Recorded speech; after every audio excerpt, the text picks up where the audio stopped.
control things that are happening off the field, and not happy with what's happening on the field as well.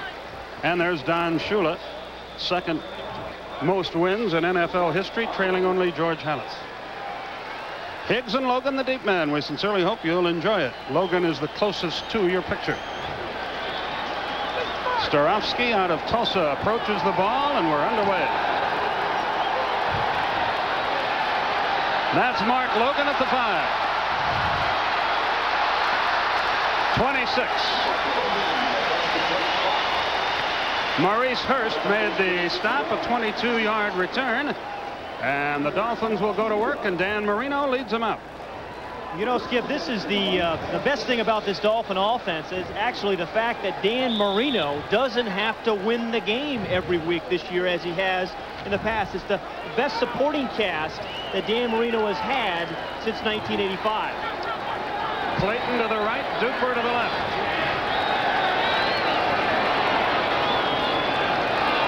Tony Page in motion. Marino will put it up. Page dropped it. A little bit behind him, but the ball was catchable at the 32. Rod McSwain was covering. Well, you know, we talked a little bit about one of the differences in the Dolphin team is defense, but I think, and you talk to most of the coaches, the biggest difference on this Dolphins team this year was the man who just dropped that ball right there is Tony Page, a Plan B free agent acquisition from the Detroit Lions. He has had a sensational year, not just a good year, but a sensational year blocking and catching the football. 18 catches for him already, though he dropped that one. Farrell Edmonds goes in motion out of the I formation. Sammy Smith, nothing. Smith is wrapped up in a hurry. Vincent Brown made the stop, the linebacker out of Mississippi Valley State. His 35th tackle of the year, and 3rd and long is the result. But the New England strength of their defense is in their linebackers. Vincent Brown, and they have a #1 draft pick, Chris Singleton. Andre Tippett, out with an injury all last year, is back in and starting tonight. And inside, Ed Reynolds. 4 wide receivers on 3rd and 11. Marino out of the shotgun. Has time. Jensen can't handle it. It's intercepted on the deflection by Fred Marion. Fred Marion at the 43-yard line. It went off Jensen into Marion's hands. His 3rd interception of the year, and New England has great field position. This is one thing this New England defense has done this year is intercept the ball. This is the 12th of the year. In the first game, they intercepted Marino 3 times. And when Marino gets intercepted, it generally is because the ball is tipped. He's accurate enough, but sometimes the ball gets in the receiver's hands so quickly, it gets tipped and leads to those interceptions. Mark Wilson gets the start at quarterback. Robert Perryman is the lone setback. George Adams flanks out wide to the right. Perryman to the 30, and that's, or rather to the 40, that's all.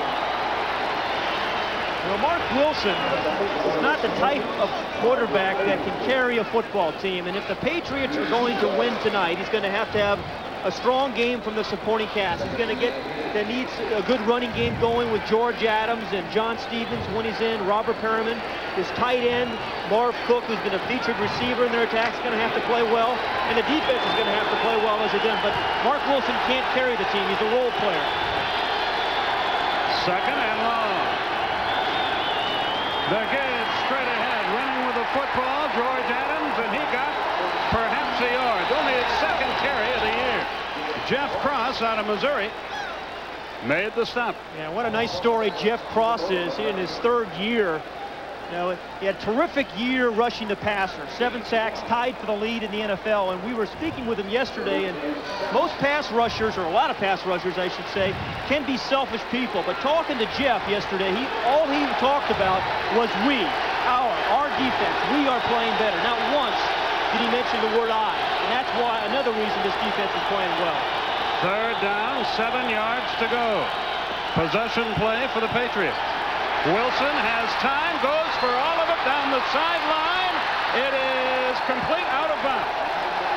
Irving Fryer made the catch, but he was out of bounds when he did so. 4th down, the result, Tim McKyer on the coverage.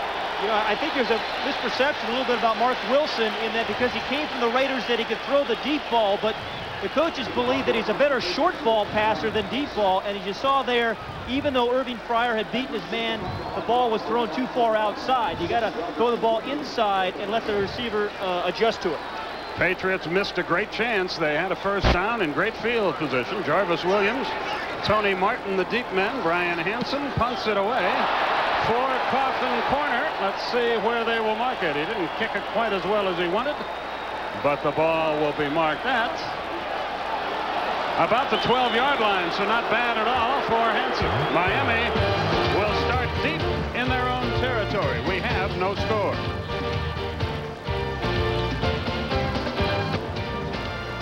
The NFL on TNT is being brought to you by Jeep. There's only one Jeep.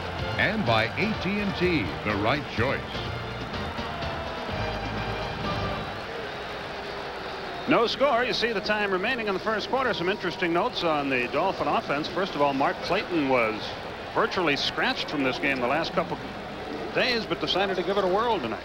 Yesterday, as a matter of fact, he said, I can't play. There's no way I can go. But he came out and warmed up, told Coach Shula that he felt reasonably good enough to start. He's going to give it a try tonight. Doesn't know how long he can go. But there's no doubt about it, the Dolphins are a much better team, particularly on third downs with Mark Clayton. He and Marino have lived on third down receptions over the years. Mark Duper wide to the left. From the 12-yard line, Dan Marino under center. Tony Page in motion. Marino, quick look. Duper is really popped. And the ball comes loose. Fred Marion made the hit. You're right. Thus far, Fred Marion has really played well with the interception. And that's what Fred Marion was saying last night. We can't let these Dolphin receivers run after the catch. That's one of their goals tonight. And again, the slant pattern is something Mark Duper has made so many big plays. They try to get the ball to him on the move, and a free safety has to come up and make a receiver pay for those kinds of catches and those kinds of routes. Mark Clayton leaves the game. Jim Jensen is in and goes in motion. 2nd and 10.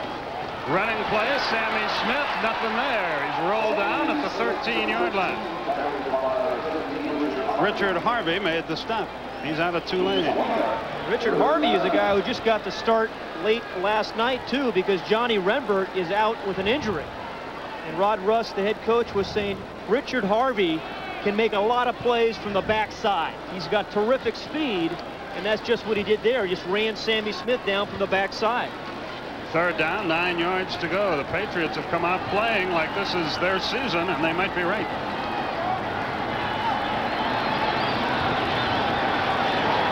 Marino out of the shotgun.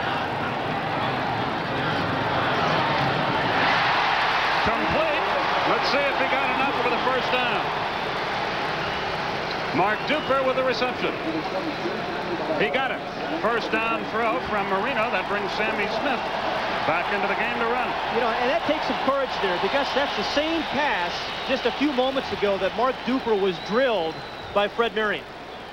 And Mark Duper is not a big man. He's 5'9", he's only 5'9", and I think when little guys have to have something special, and what he has is a terrific burst, and he's had it for his full 9 years that he's played. He runs away from people. Duper splits wide to the left. Clayton in the slot to that side. Sammy Smith heads the other way. Crosses the 25, gets to the 30-yard line. A 7-yard advance, best run of the night. Fred Marion with another tackle. Smith ran for 159 yards against these guys on the first regular season game of the year. And with runs just like that, when Sammy Smith can get some first downs running the football, Dan Marino is as good as anybody who's ever played the game, because he doesn't have to carry the load as much. Sammy Smith has had a reputation coming from college of not being a physical player, but his coaches say, hey, he's playing much more physically this season. 2nd and 3, Clayton in motion right. Tony Page, he is met behind the line, fights his way back to the line of scrimmage. Andre Tippett makes the stop. Good for the Patriots to have him back in action, huh? Well, you know, you're right, Skip. When you think what they lost last year, their last preseason game, Andre Tippett was out for the entire year. Garen Veras, their best defensive lineman, was out all year. So was Ronnie Lepet, their best defensive back. But Andre Tippett has served notice in the preseason this year that he is back and is a force rushing the passer as well as against the run. That brings up a 3rd and 3 from the 30. Marino in the shotgun. He'll throw for it. Complete tackle broken, 41-yard line. 11-yard pickup and a first down. Marino hit Mark Clayton. You know, there's just a special relationship between Mark Clayton, who's there in the slot, and Dan Marino. And we talked about them being so good on third down. And a lot of it is just confidence. Over the years, Dan Marino has just built up that confidence that Mark Clayton will catch the ball on third down. He'll run the route at the right distance, and he'll catch the ball. Duper to the right, Clayton to the left on first down from the 41. Clayton in motion. Sammy Smith tries to get outside, cannot, gets to the 42, and no more than that. Andre Tippett in on the tackle again. The clock continues to tick here. 8:35 left in the first quarter. It's been something like 4 years since they had a sellout here. A good crowd tonight, but not quite capacity. Troy Stratford checks into the backfield for the first time, replacing Sammy Smith. Second down and 8 yards to go.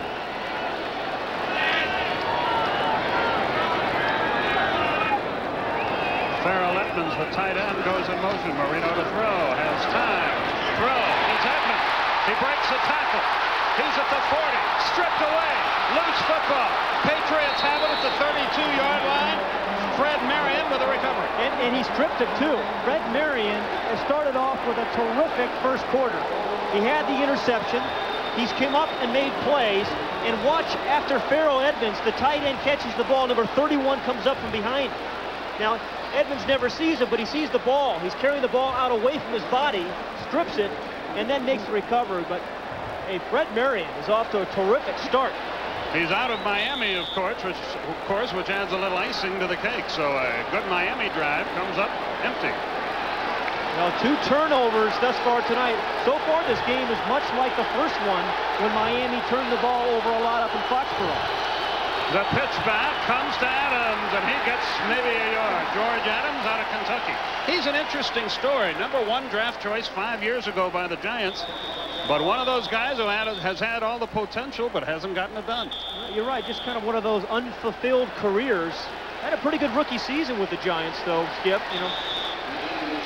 A player is down for the Patriots. David Douglas, the guard, is hurting. Paul Fairchild will check in for him. And we'll be back after this from your local sponsors.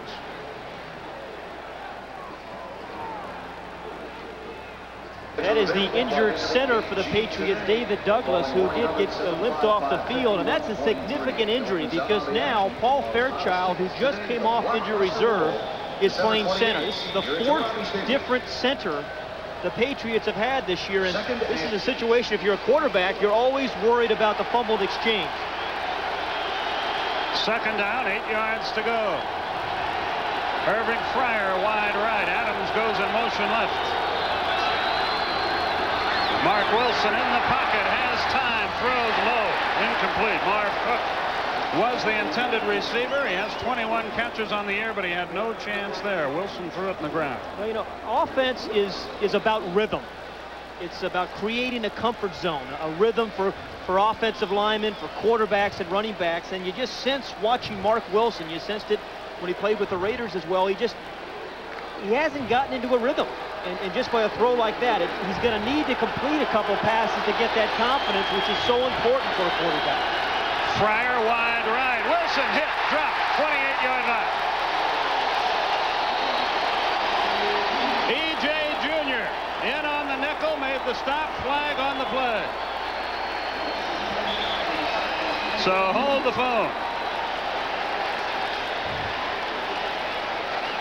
The back judge, Tom Sifferman, threw the handkerchief.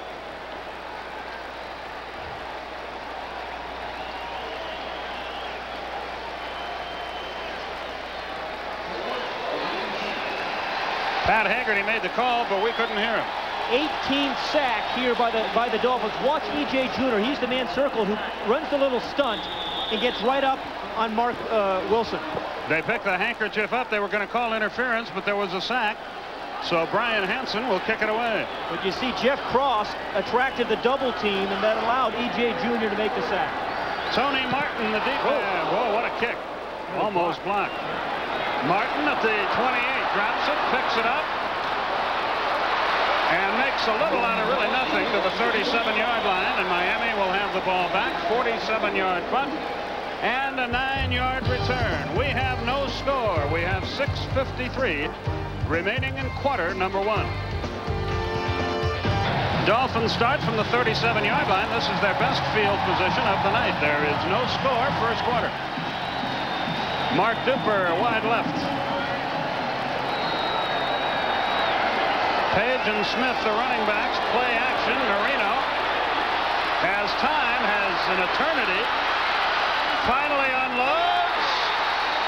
Complete. Oh, wow, what a nice play. Clayton came back to the ball beautifully. I'll tell you, Mark Clayton did a great job, but Farrell Edmonds, the tight end, just did a horrible job, quite honestly, of working back to the quarterback. Marino was trying to, after the play-action fake, go deep to his left. It's taken away because of the rush. Now, there, Farrell Edmonds, he's looking for Farrell Edmonds, but Farrell Edmonds is running away from him rather than to him. See, he's looking for him. And then he comes back from Clayton, who had run a post pattern, and then comes scrambling back. And picked up 15 yards. They're in New England territory at the 48. Mark Logan is checked into the lineup. I'm not so sure he caught that ball in bounds, quite honestly, Skip. Marino to throw. Edmonds makes the play and squirms forward for a very small gain. Andre Tippett covered it. Well, Farrell Edmonds has everything you look for in a tight end. He's got size, 6'6". He's got speed. You saw him get deep earlier when he fumbled the ball. He's got strength. But somehow he just, the Dolphins feel that he hasn't quite lived up to what they want, because as good as the Miami Dolphin wide receivers are, the tight end in their attack ought to catch 50, 60 balls. He ought to be a featured guy because you have to double cover their outside guys. Marino has hit 5 in a row. He's 5 out of 8 for 57 yards, 1 interception, that on a deflection. He'll go for number 6. No, yes he will. Logan can't control. He's a plan B guy from Cincinnati a year ago. Had it in his fingertip but couldn't hang on. So that breaks that streak of 5 complete passes for Dan Marino. Well, now this is 3rd and what, about 7 or 8 now, Skip, and this is where he, Marino, Jim Jensen, and Mark Clayton just have a sense about it, just an intuitive feel. Now, generally these guys don't run their pattern short. They like to throw the guys in the slot or Jim Jensen on these kind of formations. Possession play, let's call it 3rd and 8. Marino looking, running, throwing, complete. Flags fly, and no more flags. 4 flags are down. Clayton is still on his feet. He keeps losing yardage. Back to the 26-yard line. It's going to take a while to sort all that out. Rod McSwain finally made the tackle. I know there was a face mask. There might have been offensive interference. We'll wait and see.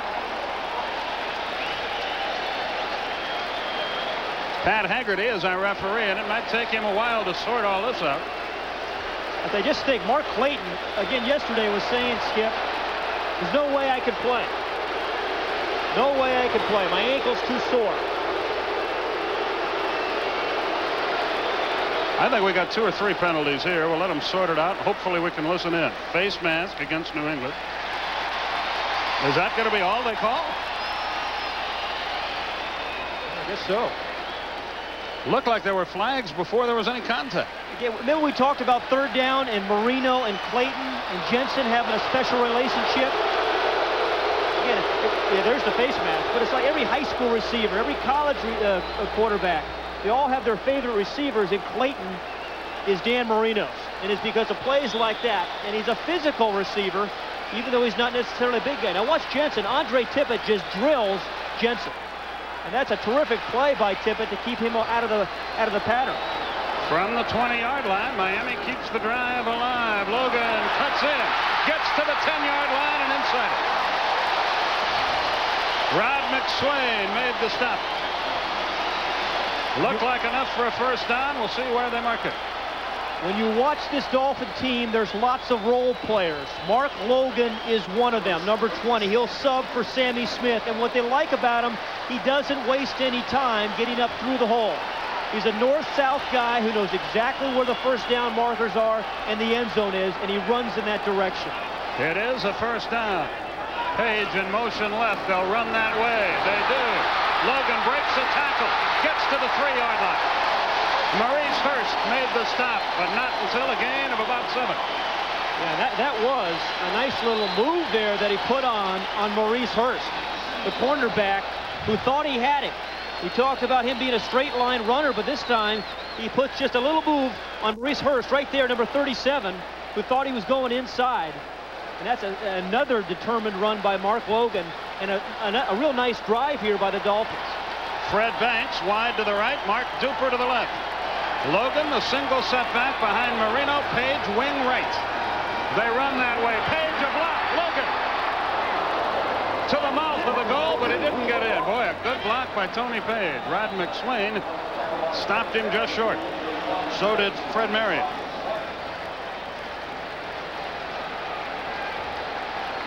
Sammy Smith checks in on 3rd and goal. Sammy Smith has scored 5 touchdowns this year. He scored against the Patriots, and he's been very successful going over the top in the past. So if you're an inside linebacker, you watch him and watch the lead block of Tony Page, the fullback.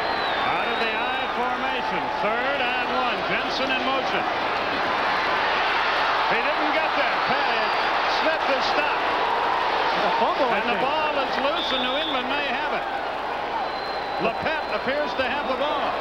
3rd turnover by the Dolphins tonight. Sammy Smith lost it on the way up, it looked like. We said that he likes to go over the top down here. Well defensed by the Patriots, the inside linebackers in the particular. They follow the fullback who leads the way. Off the corner comes number 36, Brian Hudson, who really stopped him first. And then it was Brent Williams, number 96, who forced the fumble and then recovered by Ronnie Lepet. So 3 different players on this New England defense made the play here. That's terrific team defense. First the guy in the corner, Hudson, who causes the fumble, then Lepet makes the recovery. Back live, they run up the middle, a gain of about 3. Well, if you're New England, you're ecstatic about how this thing has gone. There's Lepet who made the recovery.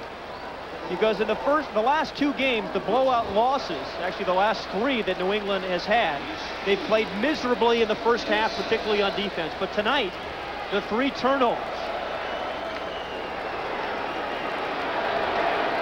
And it's updated tonight with the 3 turnovers. It's amazing, and they're 4-1. Second down, 7 yards to go. Mark Wilson in control. Adams with it again. Breaks 1 tackle, but gets only to the 25-yard line. It'll be 3rd and 5. Carl Wilson out of Louisiana State on the stop. Skip, you know, I think that graphic, that fact that they were -6 and still 4-1, again emphasizes, underscores how well this Dolphin defense has played. A year ago, 2 years ago, they'd collapse after a play like that, but no one quits. They still wait for things to happen. It's led by that man Cross on the inside and John Offerdahl. But when things have gone badly, they've still gone on and bowled their necks and played good defense. Total yardage, Miami 105, New England 1. 3rd and 5. Possession play.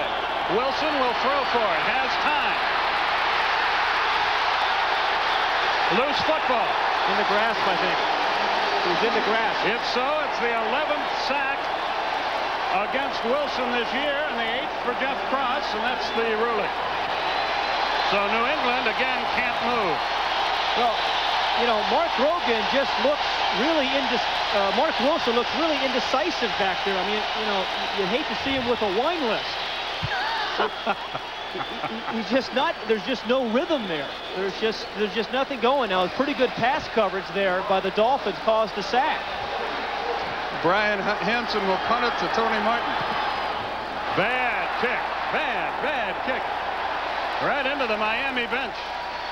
Let's see where they mark the football. It's going to be in New England territory.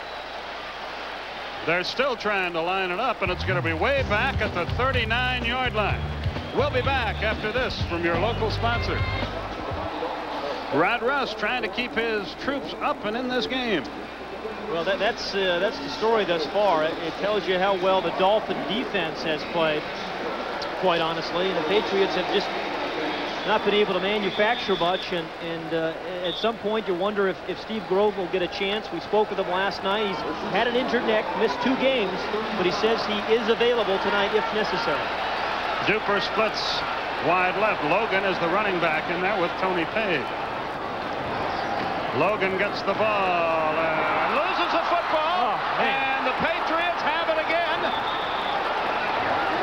It's Ray Agnew who made the hit, knocked the ball loose, and Lepet may have recovered again. The 4th turnover for Miami. Agnew knocked it loose. Lepet made his 2nd recovery. What's going on here, Pat? Well, you know, one thing is they've had 10 days off.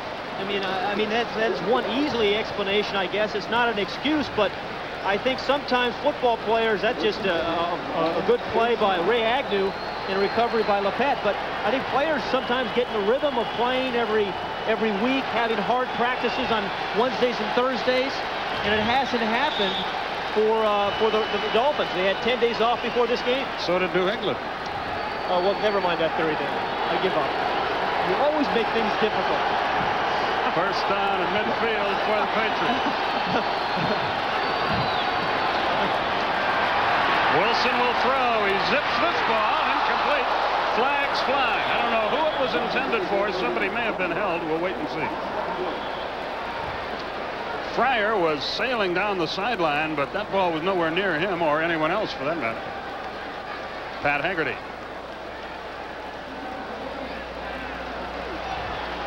Was holding against the Dolphins. As is so often the case, we can't hear the referee. We can fly a man to the moon, but on no network can you ever hear the referee. But it is defensive holding and an automatic first down. Can't hear him in the stadium either, so his microphone is a sick puppy. 1st and 10 at the 45. First time New England has crossed midfield. Greg McMurtry splits wide. The give is to Adams. He runs tentatively, and he gets nowhere. John Offerdahl, one of the best in the business, made the stop. He had 38 total tackles coming into this game. He's an inside linebacker for Miami. Well, thus far, this game has been the story of the Dolphins offense turning the ball over, and then I think the Dolphin defense responding. The fact that New England has not been able to score after the 3 previous turnovers in the first quarter. They have the ball after the 4th turnover. But at the top of the show, we said the difference in this Dolphin team has been defense, and that's what's been the case tonight. Adams splits wide right. Robert Perryman, the only running back behind Wilson, who's going to put it up. He's got time. He throws. It's complete to Adams, out of bounds at the 42. A very small gain. Yeah, that David Griggs ran him out. Yes, real nice blocking that time on Jeff Cross. And give the New England offensive line some credit there. Number 91 at the top of the screen. First 78, Bruce Armstrong, and then a couple of other big bodies. But you see 4 Patriots there, really keeping Cross off of Mark Wilson. Cedric Jones checks into the game for New England. Bruce Armstrong, boy, he's played every down in his 4 years, started since his rookie year for New England. 3rd down, Adams on a sweep. 40, 35, first down, 30-yard line. Kerry Glenn out of the secondary in the nickel package made the stop, but an 11-yard gain and a first down. And that play will bring the first quarter to a close. You know, really the counterpoint of this team, again, double teaming Jeff Cross, and that's why they picked up the first down. We'll be back. Absolutely no one predicted no score at the end of the first quarter, and now New England is driving, but Miami has just slit their own throat. Yeah, the 4 turnovers in the first quarter, I think it's staggering that on all 4 of their possessions they were able to do that and still not give up any points. It tells you 2 things. Their offense is playing miserably and their defense is playing very well. New England has a first down at the 30-yard line. Don Overton in at running back along with Robert Perryman. From the 30, it's Overton, nothing. It gets maybe a yard off Clifford All made the stop. He submarined him at the 29. You know, one of the things I like about football games really is the point counterpoint. Early in the game, Jeff Cross in particular was giving the New England Patriots a tough time. He sacked Mark Wilson. He made a couple of stops in the run where they've come back and they've double teamed him. That time they trapped him. And a good offensive team will do that. If a guy is giving you some problems from the defensive line, you change the pace. And they've done that with Jeff Cross. Eric Severs is in at tight end. He's on the wing right. And now starts in motion left. Wilson gives to his running back. Nothing there. Jeff Cross made the stop. Robert Perryman tried to sneak inside. So New England can't move it on the ground, and a third down is the result. Yeah, this time Jeff Cross does a job of getting right through here. And again, it's a change of pace. That time they just try to single him, and what they're showing you, what he's showing the New England team is you can't single team me. Because right now I'm too much of a force. If you single me, I'm going to make the play, so you better put two bodies on me. 3rd and 9. McMurtry wide to the left, Fryer to the right. New England 1 out of 4 on 3rd down play. Wilson gives, running back, straight ahead, Perryman inside the 25, but short of the first down. He's right in the middle of the field. Cross dragged him down again, and New England will try to get on the board first here. Jason Starofsky will come on to attempt the field goal. He has really been one of the bright spots for this Patriot team. Starofsky has 8 of 10, long of 53 this yard, and I think it takes a special kind of kicker to be able to kick in New England with all the wind and the bad weather that you can have as a kicker. And he's off to a very nice start this year. 41-yard try, down and up. And the Patriots draw first blood. 41-yard field goal for Starofsky. It's 3-0. Now we'll be back to Joe Robbie Stadium after this from your local sponsors.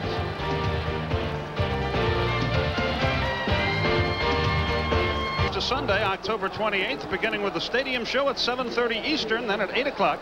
Cincinnati Bengals battle the Atlanta Falcons live from Atlanta Fulton County Stadium, only on TNT. Mark Logan, Mark Higgs, the deep man, Jason Starofsky about to kick it off. New England leads 3-0. We have 12:54 left in our first half. Pat Hayden, Skip Carey with you from Joe Robbie Stadium. Higgs will let it bounce out of bounds. And the flags fly. Higgs out of Kentucky.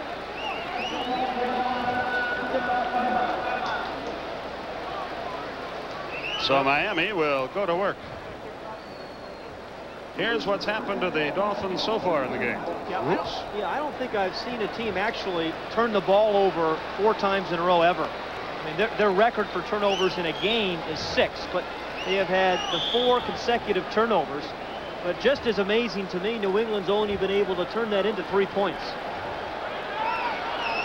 From the 35-yard line, Dan Marino and company go to work. Fred Banks wide right.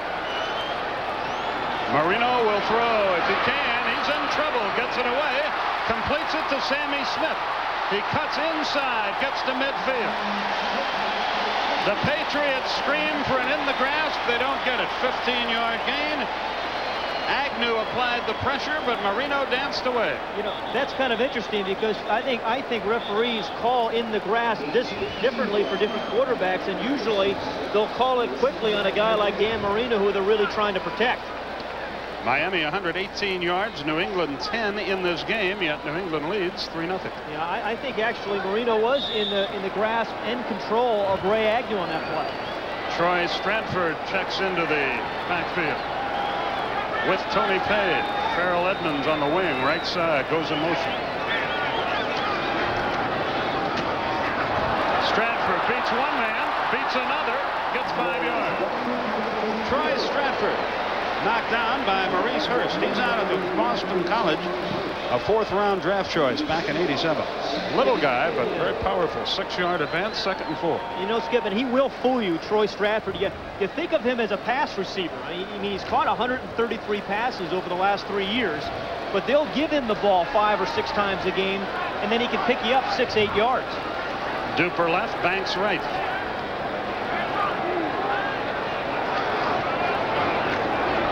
Timing pattern. Edmonds has it. Fights but he's short of the first down. Rod McSwain ran him out. It'll be 3rd and 1. You were mentioning Dan Marino not being sacked there. I think one of the most amazing stats about Dan Marino, he has started 15 games. This is actually his 16th against the Patriots in his career. And in 10 of those previous 15 games, he was never sacked. Part of it, obviously, is he gets rid of the ball so quickly, and he has a sense of where people are and where they're rushing him, and knows how to get rid of the ball. 3rd and a long one at the 41-yard line. Page and Smith now the running back.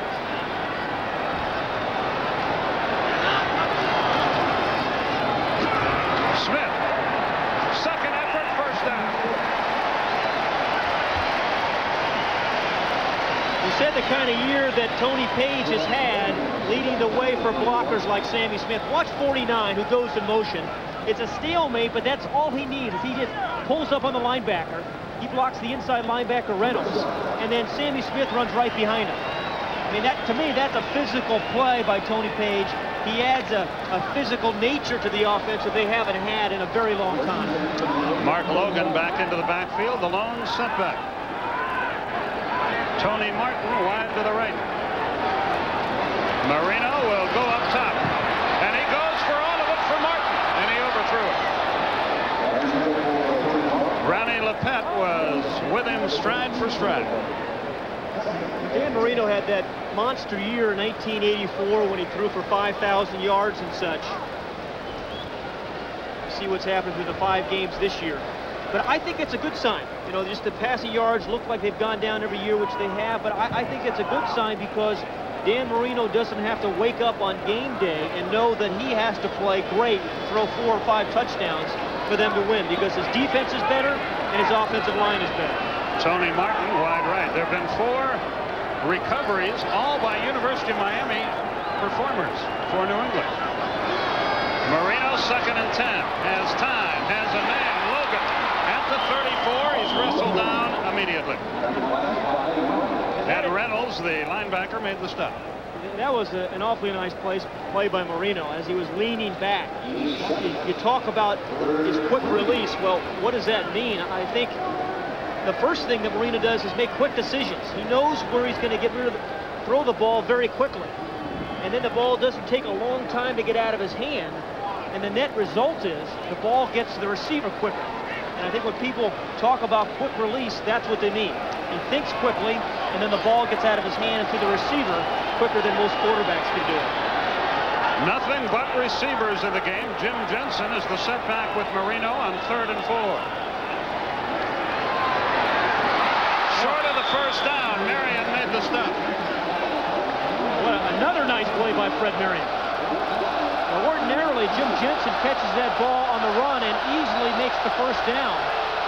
But Fred Marion, you're going to see Fred Marion, number 31, who's covering Jensen man for man. He comes all the way from the center field to make the play. Pete Stoyanovich on to try the field goal. He's 6 of 6. His longest is 51 yards. This one will be from 48. He's out of Indiana, second-year man. Trying to tie the game. Scott Seekmuls will hold it. It's on the way. Tie game. They officially credit him with a 47-yard field goal to tie the game. So Stoyanovich hasn't missed yet. Tie game. We'll be back.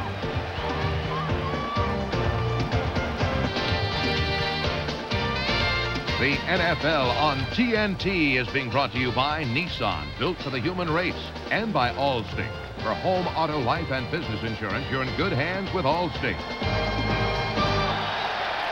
3-3 our score. Sammy Martin, Don Overton are the deep men. Pete Stoyanovich will kick her off.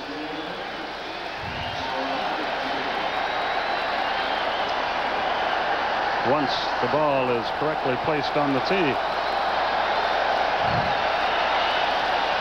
Good-sized crowd here in Miami. They have to be happy about this. They're playing good football. 3-3 our score. The Stadium Show group will be back with you at halftime. Here's the kick. Sammy Martin at the 4. Just did get across the 20-yard line. Eric Kumaro made the stop. Skip, the anatomy of an excellent field goal attempt. Watch Scott Secules as he turns the laces around. I think holding for extra points and field goals is the most thankless job in football, and Scott Secules just did a wonderful job there of getting the laces around, pointed toward the uprights. 8:35 left in the first half. Greg McMurtry wide to the left. John Stevens checks into the backfield for the Patriots. He's a good one. Wilson throws, complete, tackle broken, first down, out of bounds. On the 31-yard line, Marv Cook made the play, 11-yard pickup. You know, I think the fact that this game is tied 3-3 with 8:28 remaining in the second quarter is really a testament to these Patriots. I mean, you see what happened in the first 5 games, and it was after the Indianapolis game. They played pretty well the first 2 games. The Lisa Olson incident, the alleged sexual harassment happened, and the team really went into the tank. All the off-field distractions, and then just a week ago in their off week, they had another problem when their 2 wide receivers, Hartley Dykes and Irving Fryer, were in a bar up in Rhode Island and got in a fight, and a big problem there. But so far tonight, at least, they've been able to block out those distractions and focus on the game. Stevens, nothing there. Down he goes. John Offerdahl got there first. Jeff Cross finished him off. A running game not getting it done for New England. It's 2nd and 11. Stevens is a good football player. 319 yards on the ground, 14 catches, 97 yards. Remember, Stevens had that terrific rookie season 2 years ago, the Rookie of the Year, and made the Pro Bowl, and then was hurt most of last year. In tonight's game, he came in with an injured ankle. And believe me, Mark Wilson needs a healthy John Stevens, because we said Mark Wilson can't carry the load. He needs some help from his running game. 2nd and 11. Wilson will put it up, has time down the middle, threw it low, and incomplete. Eric Sievers, the other tight end out of Maryland, was the intended receiver, but Wilson left it just a little short. I just think for a quarterback, you need to have an environment of success. You see the passing yards, and coaches have to try to create that for a quarterback. And I don't think Mark Wilson has had that over his career. Didn't have it with the Raiders. Never really was an environment of confidence built around him. And I think it goes without saying that because they've been able to switch Grogan and Mark Wilson, he doesn't have that feeling of, hey, I'm the guy if things aren't going well. The Pats 1 of 5 on 3rd down. Wilson to throw. Has time. Complete. No first down. Nowhere near. Irving Fryer made the catch, but he was swamped. Tim McKyer was there. A pickup of 6. New England will give it up. Brian Hansen will punt it to Tony Martin. Listen to this crowd in Miami.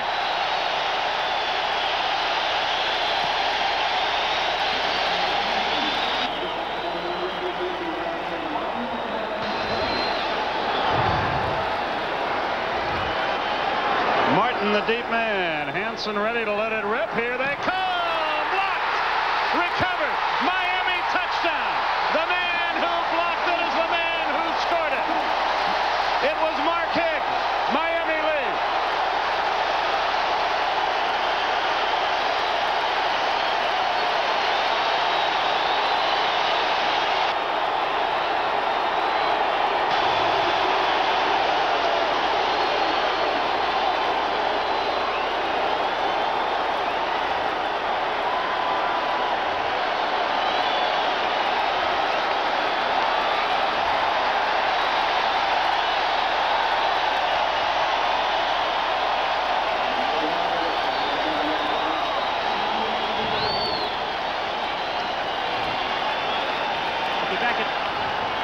Stoyanovich will try the point. He'll try to be 13 of 13 for the year. The Patriots offside. It doesn't matter. The kick is good, and they'll penalize it on the kickoff.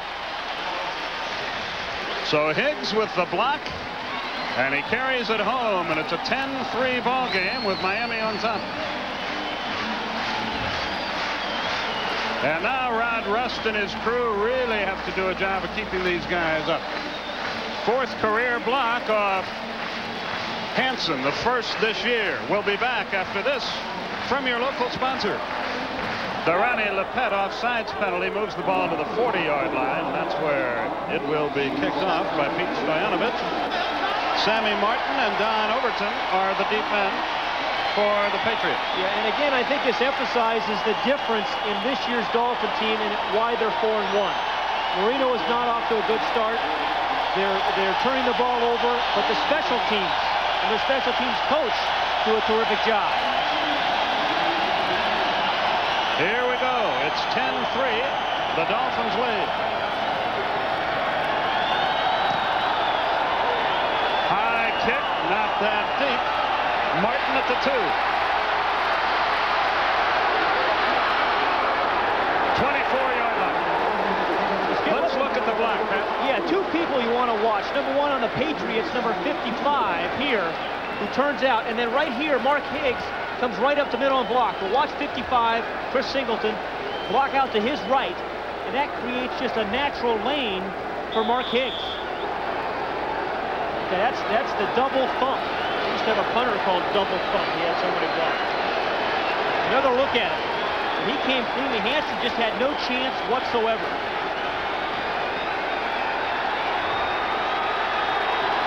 Mark Wilson goes to work. Stevens, the ball carrier, tripped up, lost 2 yards. Offerdahl made the stop. The Dolphins have their ears laid back. Now they're coming. Yeah, this defense has really played well. And Offerdahl, who is not a big linebacker, he's only 238 pounds, but what he has is quickness in a small area. You talk about backs having that quickness in a small area. Well, John Offerdahl is a linebacker that plays like a running back. Quickness in a small area. Second down, 12 yards to go. Boy, the crowd is in this game now. Stevens again. He didn't get back to the 20. But they are just not going to run the football. T.J. Turner made the stop. You know, they have just not run the football, and if the Patriots are going to have any chance of winning it, I think their quarterback is going to have to be able to throw the football. And we've talked about the Miami defense, the difference, the most significant 9 points a game fewer this year than last. Tom Malavadati, the defensive coordinator for the Miami Dolphins, has just done a nice job. 5 new players on this defensive team. 3rd and 10. You see, nothing doing there. Wilson to throw for first down. Has a lot of time. Broken up. Cedric Jones was the intended receiver. Rodney Thomas, the 3rd-year man out of BYU, broke it up. Well, it was the right call for the right defense because Cedric Jones is running a crossing route against man-for-man defense, but the ball is a little bit behind him. No, it's a lot behind him, and that allows Rodney Thomas to make the play. Brian Hansen ready to kick it away. Tony Martin is the deep man. He stands at the 35. Good kick. It'll drive him back to the 29. Fair catch is called for there. A fine kick off Hansen's toe. 46-yard punt. No return. Miami will have the ball when we come back. This year, October 30th, NBA basketball is back with a Hall of Fame game. The Houston Rockets take on the Detroit Pistons. Chuck Daly's still the coach at Detroit. That'll be live at 8 o'clock Eastern on TNT. There's Steve Grogan. You wonder if this keeps up much longer, that he's going to get a whirl. Yeah, at some point, I think you have to think Steve Grogan might get a chance. Last night, neither one of them, Steve Grogan or Mark Wilson, knew who was going to play tonight. They both said they were available. Miami goes to work. Sammy Smith, nothing there. He is wrapped up at the line of scrimmage. He got absolutely nothing. Garen Veras made the stop along with Vincent Brown. Second down, 10 yards to go. Garen Veras, number 90, the one you just made a tackle, he's another one of those Patriots who was out all of last season. And a lot of people haven't seen the Patriots for a long time. It was just 1985 that this team was in a Super Bowl. Got blown out by Chicago, and then they played it well again in '86, and things have just kind of deteriorated really since about '87 on for the Patriots. 2nd and 10 from the 30. Marino running out of time. Complete. Clayton with the ball close to the first down at the 40-yard line. Ronnie Lepet made the stop. 3:48 and ticking remaining in this game, in this first half, excuse me. Well, you know, Dan Marino said a couple of days ago that in the first game when I turned the ball over, the defense could have just folded their tent. We would have lost the game, but they didn't. They hung in there with me until I overcame the mistakes, the interceptions, the 3 that I threw in the first game against New England. And again, the defense has done that for him tonight. Let him hang in there, keep it close, and then give Marino a chance with 3:25 remaining in the half to get something on the board. Clayton 4 catches, 56 yards, wasn't supposed to play. Stratford and Page are the running backs. Marino to throw. Sideline pattern, diving try. Did he make the catch? Yes. Mark Duper. And back down the field, some extracurricular activities, but the officials quickly put a stop to that. Another first down, a 10-yard advance for Marino. And a nice change of pace here for Mark Duper because he's been running inside routes all night. Remember we saw the slant routes that he caught in the first quarter? Now that ball was trapped. That ball was trapped. There's no doubt about it. But he ran the outside route that time. They ought to get this play off quickly, otherwise they might review that. No replay forthcoming. Mark Duper wide to the right. Clayton in the slot right side, goes in motion left. Sammy Smith, nothing there. Doing a good job of controlling the run are the Patriots. Veras on the stop again. We were just talking about Garen Veras and Tom Malavidati, the defensive coordinator, the offensive coordinator for the Dolphins, was saying they are just a much better defense. He makes their defense a heck of a lot better because he can rush the passer and stop the run. They started to go without a huddle, but now confusion reigns supreme, so a timeout. Now it's the 2-minute warning. They tried to get a play off before the 2-minute warning, but they could not. They're at midfield, 2 minutes short, 2nd and 10 for Miami. They have the ball at midfield. And if I'm the New England Patriot defense right now, you double cover Mark Clayton. You make sure that he doesn't catch the ball. Make Marino throw it somewhere else. Duper wide left. Down the middle, complete to the back. Troy Stratford, loose football. New England has it, and they can run with it. A lateral. New England still has the ball. Tony Page runs Ronnie Lepet out of bounds. It was Fred Marion again to Lepet. Yep. Amazing. I thought Troy Stratford was actually trying to lateral that ball. I didn't think that was a fumble to me. It looked like he was trying to get the ball to Farrell Edmonds and make a play because it was the 2-minute drill. Well, let's look at it again and see if we can straighten it all out. Okay, Troy Stratford came out of the backfield, but right here, I think he's trying to get it. Yeah, he's trying to get it to Farrell Edmonds. Not a good idea. No, it's really not. That's the old Clay Matthews last year with the Cleveland Browns against the Houston Oilers, and then Marion tries to get it to Lepet. So they now each have 2.5 turnovers on the night. Now they're going to call it a forward lateral, I surmise. Wow. 5 turnovers in the first half for a Don Shula team. We have a backward pass on the 42-yard line. The ball is dead at that spot. So New England has the ball. You see, Don Shula is not particularly thrilled with Troy Stratford there. And Troy's saying, well, it seemed like a good idea at the time. Yeah. If I'd have known, I wouldn't have done it. That's right. But again, uncharacteristic of Shula teams, yet good teams overcome the mistakes. Thus far tonight, the Dolphins have done that. Now, flip it over for New England. Played badly on offense. 3 timeouts remaining, have a chance to tie it. They may be reviewing this one to make sure whether or not it was a forward lateral. Grover Cummer is our replay official. And that must be what's transpiring here. After further review.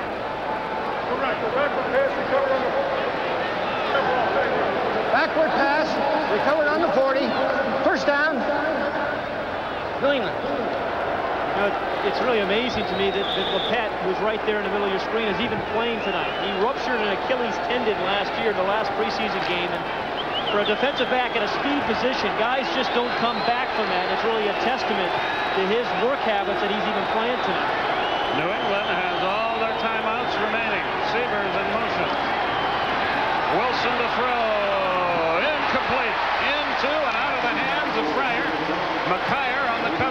stripped him of the ball. That's a good call by the Patriots, though. Irving Fryer is the guy you want to get the ball to, particularly on the move. Can't blame Wilson on that one. No, that was a fine throw. He is on Tim McKay, one of the new additions from the 49ers on this Dolphin defense. And again, man-to-man coverage all over the field. And really kind of a surprising defense, quite honestly, in a 2-minute drill. Because you can get burned on crossing routes with guys like Fryer catching the ball and coming up with awfully big plays. Adams and Stevens, the running backs, on 2nd and 10. Adams in motion.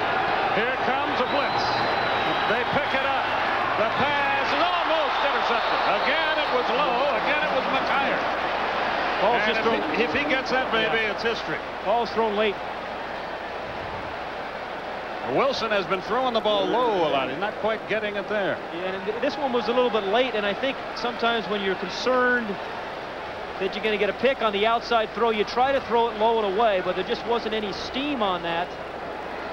And Irving Fryer was really open earlier, but the ball was thrown way too late. Sort of a ruptured duck going out there, too. Not a real tight spiral. Yeah, the option pass, catching at either end. One of those. 3rd down. They're 1 and 7 on 3rd down play. Wilson. Oh, deflected away, incomplete. It was intended for Cedric Jones. It was Rodney Thomas on the coverage, and once again, the Dolphins have played around their offensive mistake. This crowd here can't make up its mind whether to cheer or boo, but since they're winning, they're cheering. Makes sense. Tony Martin, the deep man. Brian Hansen will kick it away. 1:27 left. They're turning on the lights on the set of the stadium show, which will come your way at halftime.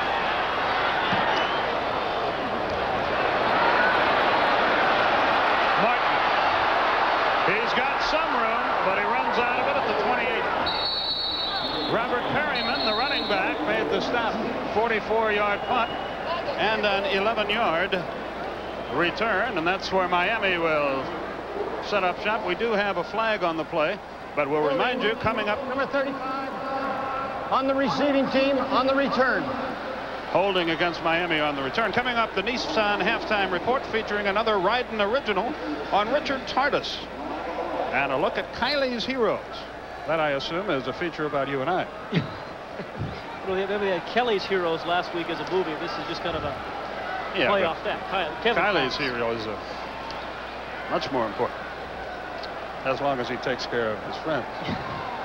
So the penalty sets him back. Let's see how Miami plays it now. Well, I mean, that's an interesting question, because Miami with 3 timeouts, ordinarily with Dan Marino, you'll say let him loose even though you're backed up ahead by 7 points. But as much as they turn the ball over, I think I'd be surprised. I think Don Shula would be very happy here going in at halftime, leading by 7 points after turning the ball over 5 times. New England, like Miami, has all its timeouts left, so they may choose to stop the clock and get another crack out. He's airing it out. Duper wide right. Stratford, the running back, gets the ball and gets to the 12-yard line before he is wrestled down. Brian Hudson made the stop out of Mississippi State. And a timeout is called with 1:07 left. Now that means two timeouts left for Dan Marino and Rod Rust, the New England head coach in his first year. Again, I think he was concerned about his team being so distracted and not being focused. It's a long career in the NFL as an assistant before he finally got the head coaching job with the Patriots. So he coached for Marv Levy in the Canadian Football League, was with the Chiefs. So he had an interesting thing to say, talking about all the off-the-field problems. He said, I'm not being insensitive. If there's a terrible problem there, we're going to do all we can to correct it. But be that as it may, the time consumed, and I hope people understand he wasn't being sarcastic or nasty. It just takes up so much time to deal with that. When you're a new coach with a new team, you got enough problems. Yeah, you're right. And remember, head coaches get judged by how many football games they win, not how many model students or model players, citizens they produce, quite honestly. His job is to win football games. It's unfortunate he recognizes that. He's sorry about the distractions. keeping his team from being focused. Second down, 6 yards to go. Jim Jensen is checked into the game, along with Clayton, Banks, Duper, and Martin. 5 wide receivers for Miami.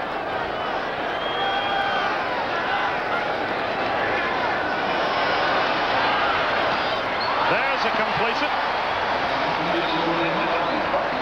Tony Martin made the catch. Yeah, but see, he's short again. Short of the first down, I believe. Boy's very close. No, they got it. He got it. By an eyelash. So Miami goes to work quickly. You see the time remaining. He's going to have to air it out here pretty quick. That's for Jensen, but it was low. He couldn't hang on. The way things have gone, I'm really surprised Miami is not just sort of just being happy getting with in the a locker 7-point room lead. and saying, you know, when we give it to you, try to hang on to it. Yeah. You know, when Dan Marino had that just tremendous year 1984 with all the big touchdowns, through the 48 touchdown passes, people were not taking the deep pass away. It's been very difficult since that year, quite honestly. Everybody has taken the deep pass away, so he's forced to use his underneath guys as he tried to get the ball there to Jim Jensen. And it's not just in 2-minute drills, it's all the time. He's forced to throw the ball underneath. 2nd and 10. Here comes a blitz. Screen pass for Jensen. He can't handle it. And 3rd down with 33 seconds left. Andre Tippett was the man blitzing Marino. So now it's 3rd down, 33 seconds left. Remember, New England has their 3 timeouts left. Yeah, you wonder if they should stop him here, call the timeout, and maybe go for a punt block. I mean, try to turn the tables on Miami a little bit. Here I am doing my 10th game in my first year, and I'm helping Don Shula coach. I'm sure he appreciates it. I'm sure he appreciates that. 3rd and 10. An honest assessment, Skip.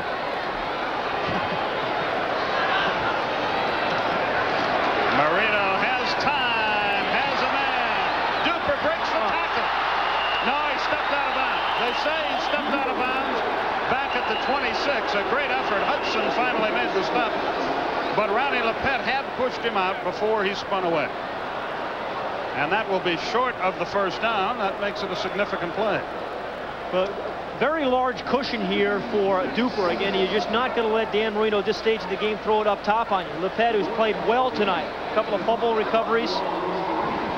And it was the back judge downfield. Now, Reggie Roby has not had a punt block by the Patriots in his career. He's a former TBS part-time employee, is Roby. He's survived that.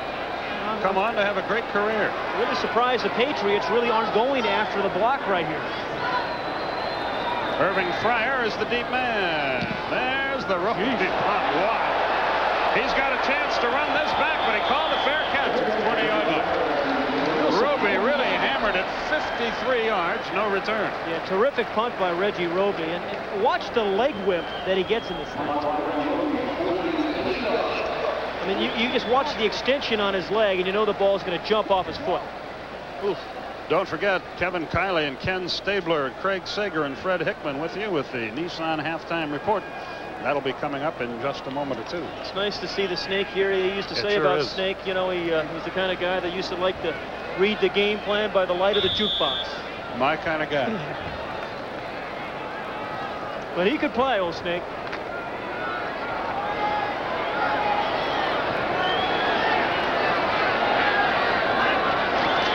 Wilson will hand it off. It's Stevens. He gained about 3 yards. And the clock ticks with 10 seconds left, and neither team shows any indication of wanting to stop it. So the first half is history. 5 Miami turnovers did them almost no harm, and the Dolphins lead 10-3 at the break. Coming up, the Nissan halftime report. But first, this from your local sponsors.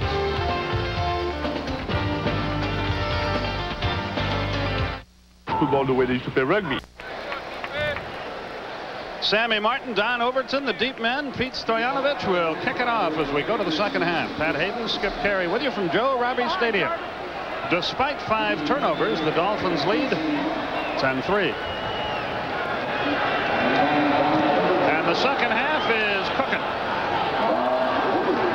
From the 10-yard line, Overton with the ball to the the 27.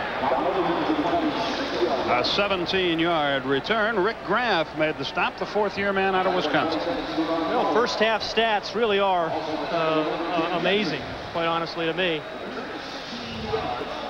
2 first downs by the Patriots, really one only on offense. They got another one by penalty. But on the other hand, the Dolphins with the 5 turnovers. And I've never seen a team with 5 turnovers with a lead. Mark Wilson is still the quarterback. Robert Perryman and now John Stevens, the running backs. This is Stevens. And he pulls his way up close to the 30-yard line. Carl Wilson made the stop.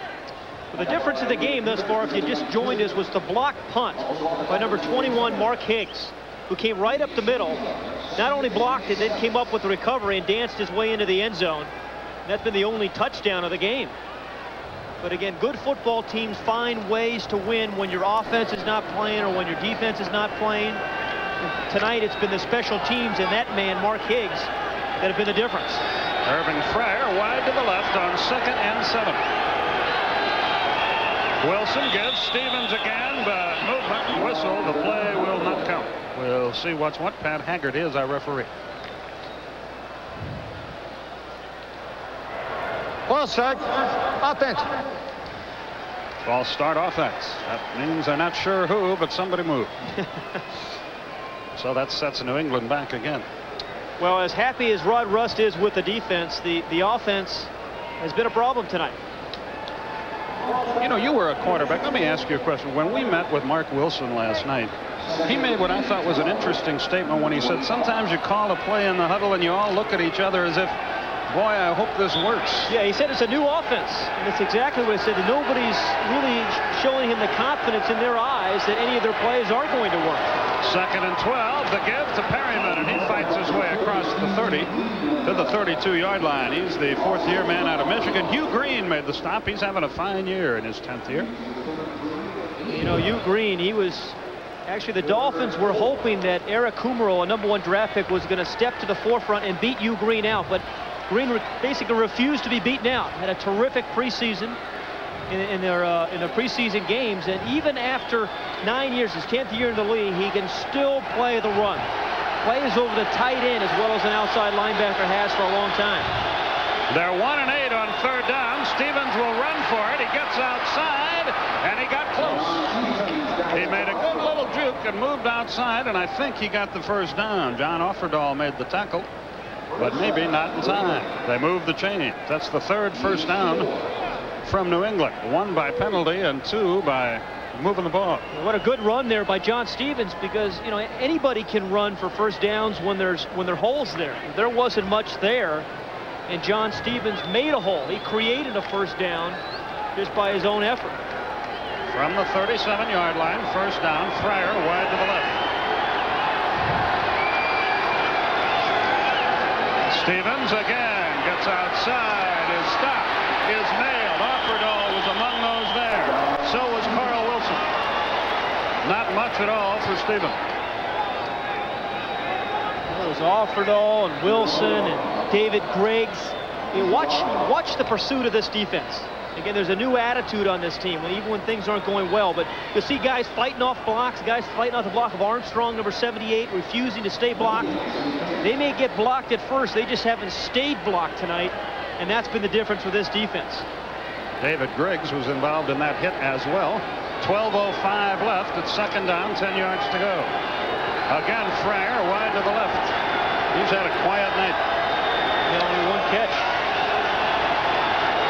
Stevens goes in motion. He's a good receiver. Wilson throws, hits the short man. And he's hit at the 43 and driven back. Hugh Green made the stop. Greg McMurtry, the youngster out of Michigan, made the catch.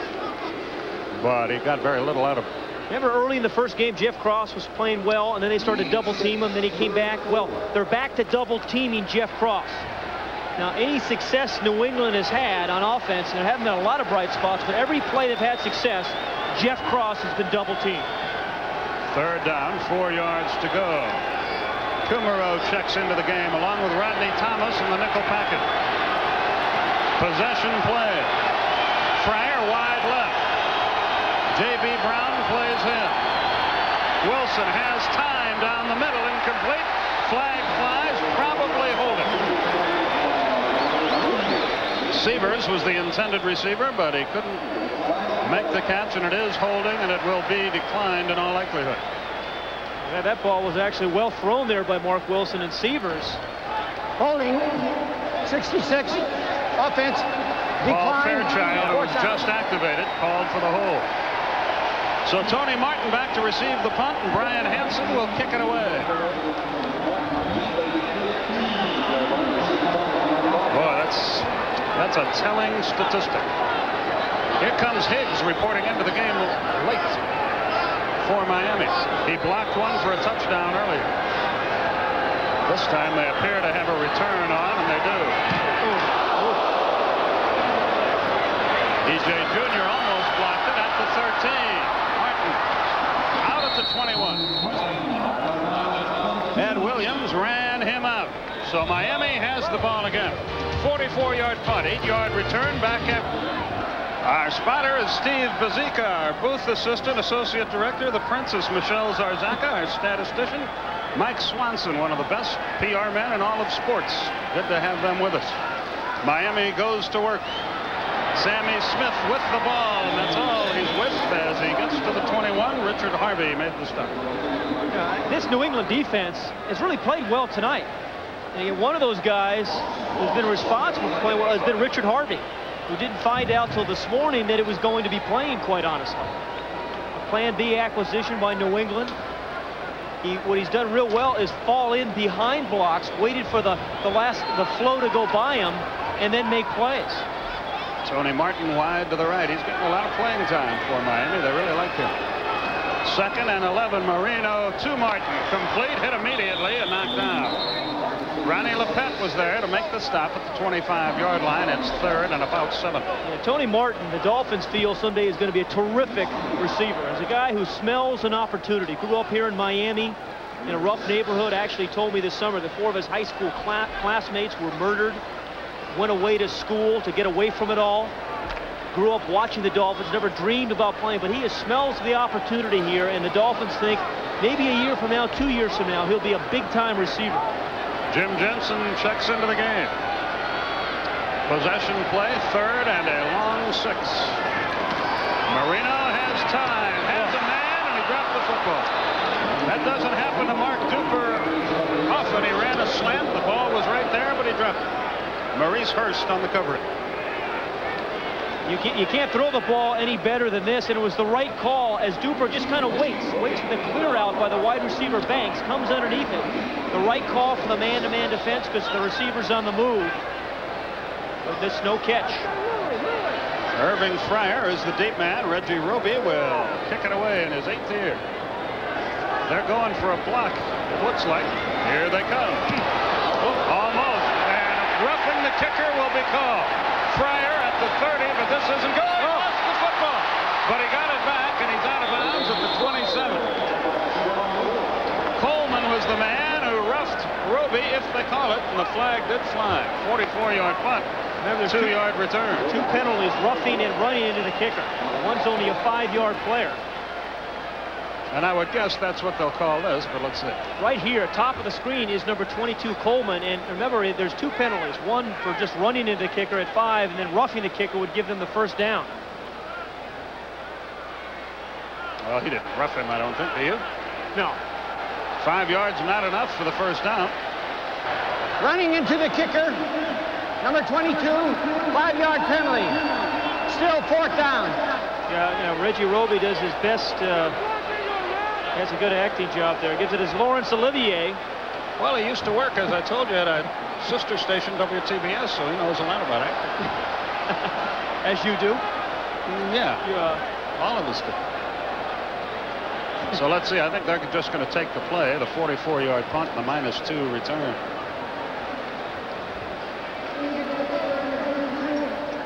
That's what it is. The penalty is declined. So New England will have the ball and will go to work down by 7 points with 9:13 left in the 3rd quarter.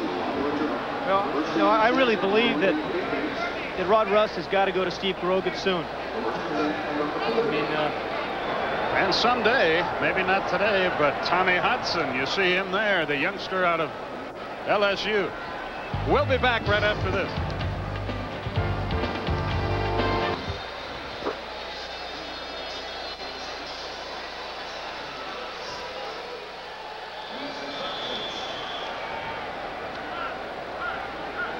There's the story with 9:13 remaining in the third quarter. New England goes to work with Greg McMurtry, the rookie from Michigan, wide left, Fryer to the right. Perryman and Stevens are the running backs. Mark Wilson to throw the football. He's got a man, McMurtry, out of bounds at the 41-yard line. J.B. Brown, the second-year man out of Maryland, ran him out, but a good throw by Wilson. 13-yard completion and a first down. You know, tonight Bruce Armstrong and Jeff Cross have really been going at one another. And again, that time it was Bruce Armstrong, the left tackle for the Patriots, number 78, who got the better of Cross. Here's a guy who's been in the league. This is his fourth year, has started every down since his rookie year. And you know, some guys play until they hear the whistle. Well, Bruce Armstrong is one of those guys who plays until after the whistle. Plays right through it. Fryer right, McMurtry left, and Fryer in motion to the left side. Wilson will throw again. Down the middle, through the hands of Sievers, his tight end. That ball was catchable. Eric Sievers, the 10-year veteran, could not come up. He's a plan B from the Rams in '89. Used to be with San Diego. You're right. With Kellen Winslow and those great San Diego teams. And again, this ball was well delivered here by Mark Wilson. And this is something really Sievers hasn't done. He's always been known as a possession receiver. Last year, believe it or not, he led all AFC tight ends with receptions. And I don't know about you, but I think he's wearing too much of that eye black. That's the problem. That's got to be the problem.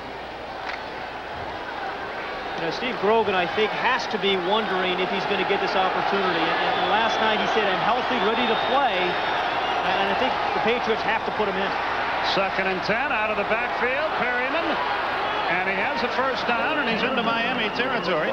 That's their third first down of the half. They had only 2 in the first half. Cliff Odom, the 10-year man out of Texas Arlington, made the stop, assisted by Jarvis Williams. It was one of the few times, too, actually, that Mark Wilson had very good protection where he could actually look from left to right. He looked downfield. There was nothing there, and then was able to dump the ball off with Perryman. But tonight, Mark Wilson really hasn't been able to go to his second receiver very often. You see Tommy Hudson there, the youngster out of LSU. They really like him long term. And before this year is over, he'll get some time. And you saw Steve Grogan, too. Yeah, they want to make sure Hudson is not a rookie next year. They want him to play at the end of the season. Stevens in motion. Wilson is sacked. The 12th time this year, way back to the 41-yard line. Hugh Green. Still playing well after all these years. He's a deceiving guy. You think that he can't do it anymore, but as soon as you start thinking that, he makes the play. Whether it's running through a tight end to make a play, that time he had a little stunt to go inside. And he's been terrific tonight defending the run and the pass. He was lined up right over the wide receiver there, who was in tight, and ran through the block of Robert Perryman. If you're going to block Hugh Green, it can't be a back. It has to be a tight end or a tackle. 2nd and 20, the 13th sack this year for Wilson.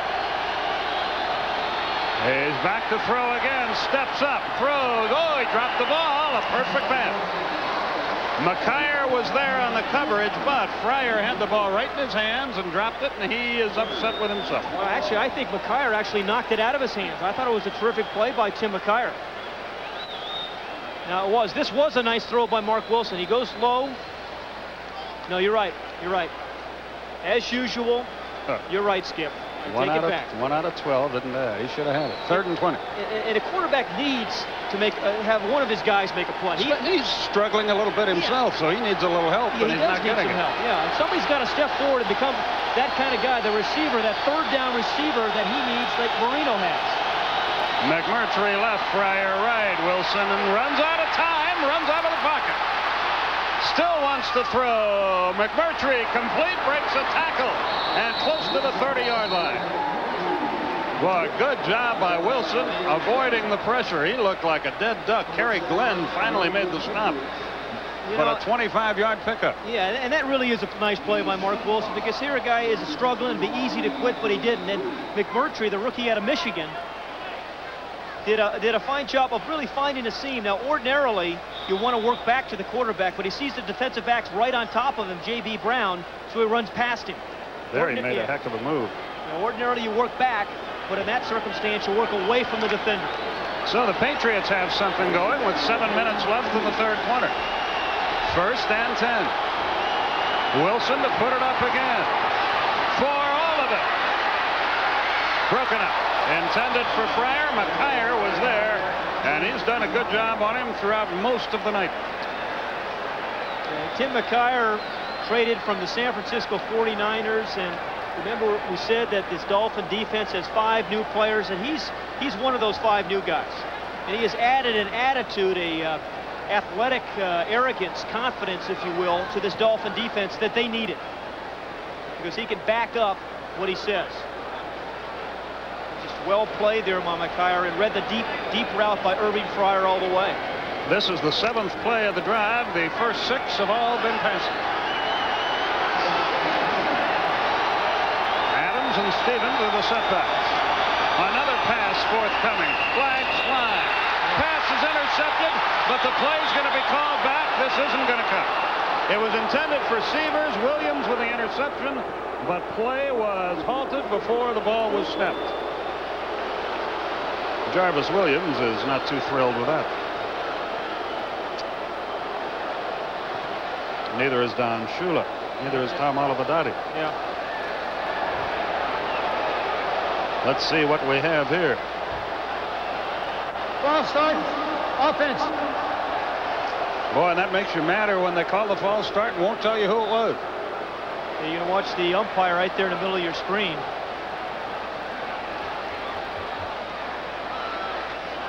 I didn't see it, did you? I didn't see anybody move, and he actually, to me, he threw it a little bit late. Well, there's a big break. The mistake turns out well for New England. Fryer in motion. Wilson to throw. No flag. Almost intercepted by Offerdahl. He broke it up.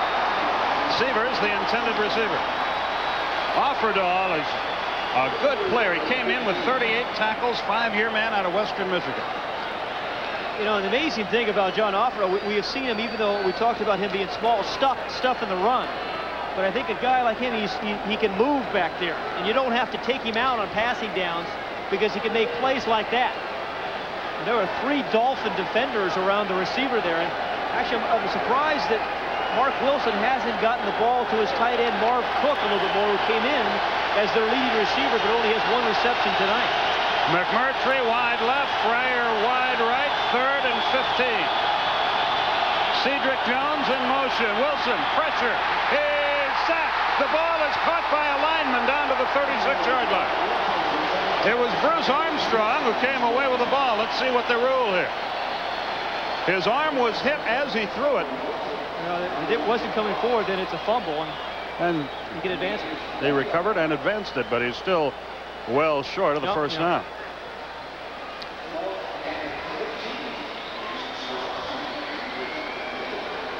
And another big pass rush here by the Dolphins. They're getting a big push by, it's not just Cross. They've got 2 or 3 other guys. That time it's E.J. Jr., number 54.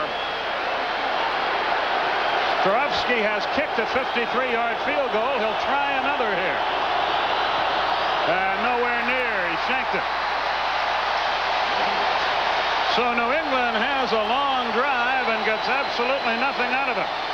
And Rod Russ tries to keep his troops in the game.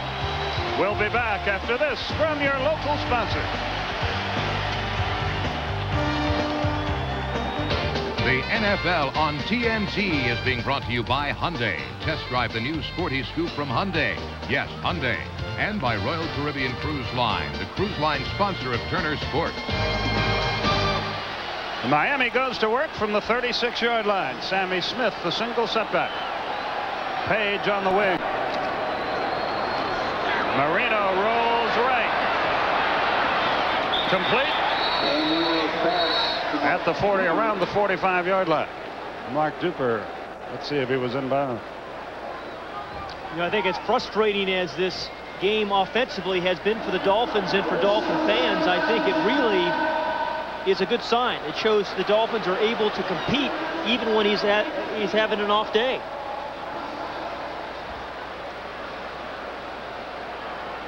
Don Shula is a guy over the years, I think, who has been able to, I think a lot of times for older coaches, the game passes them by.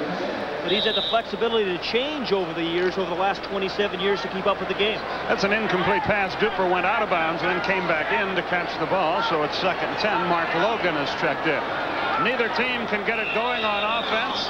And Marino calls a timeout here as confusion reigns supreme in the Miami offense.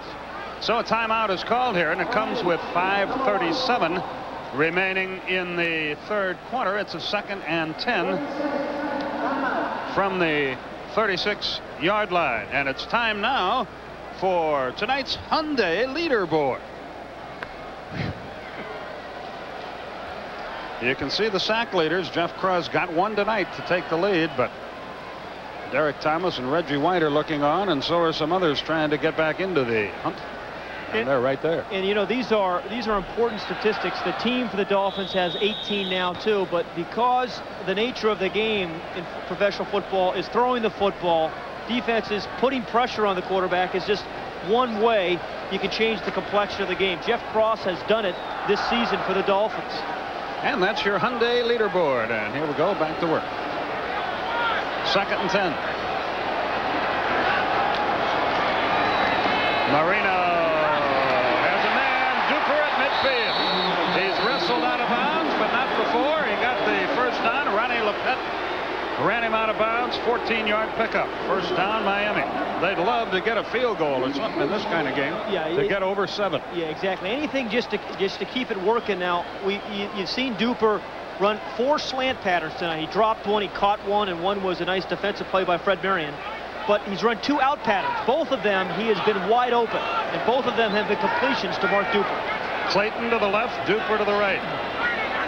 Page in motion right. They run that way. Oh, what a defensive play. Brent Williams made the stop, submarining through to up in Logan. Brent Williams was saying last night, we can't let Dan Marino in particular get comfortable back there, and they have not done that tonight. But he just kind of knifed through, got off the ball awfully quickly. Boy, Tony Page is a good blocker, isn't he? He got his man again on that one. Yeah, Tony Page, really, I've watched a lot of tape with his Dolphins and seen him play earlier there. He has been just sensational at fullback. Duper goes to the left, rather to the right. Tony Martin to the left. Clayton in the slot right. 2nd and 11. Marino has his man, Martin. And he's to the 39-yard line. Should be enough for a first down. Fred Marion among those on the tackle. Tony Martin was a quarterback 2 years ago. He was a quarterback in college. And he's just learning about being a receiver. He's at the top of the screen, and what they like about him is his ability after he catches the ball. He doesn't drop many balls, and I think good teams have players who, when their stars get older, can step in and play. Mark Duper and Mark Clayton are in their 8th and 9th years, and they've got a young receiver by Tony Martin who they think can come in and play like Duper and Clayton in a couple of years. Duper splits to the right. 1st and 10 from the 40. Oh, he fell down. He gets up, and Sammy Smith got 2 yards out of that. If he keeps his feet, he had a hole. And Dan Marino was not particularly happy either, because there was a large hole there for Sammy Smith. Again, he's been hampered somewhat by injuries since the first game. 10 carries for only 12 yards tonight for Sammy Smith when he had 159 in the first one. And he should be an every down back. He has the kind of ability that you'd like to be able to give him the ball 25 times and have him get you that 110, 115 yards a game. Martin wide left, Duper to the right. Clayton slot right. 2nd and 8. Complete. Clayton 5, 2-yard line. That's an unbelievable throw. Rod McSwain did all he could do, but the pass was completed nonetheless. I mean, McSwain had Mark Clayton covered as well as you could cover someone. I mean, this is as well as you can throw a ball. I mean, he wasn't open very, very long. And the thing about Dan Marino is with most defensive backs, you need 2 steps. A receiver needs 2 steps for the quarterback to get him the ball. With Marino, it's just 1.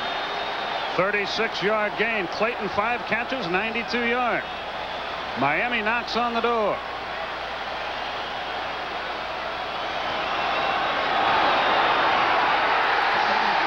Touchdown.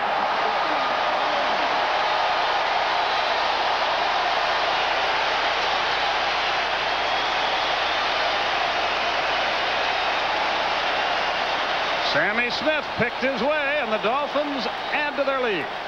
And again, the lead block by the fullback, Tony Page. The offensive left side, Roy Foster, Richmond Webb do a nice job, but there's just a little crease. And for a big guy, for a big back, 6'2", 220 pounds, he can find that little crease as he scores his 6th touchdown of the year.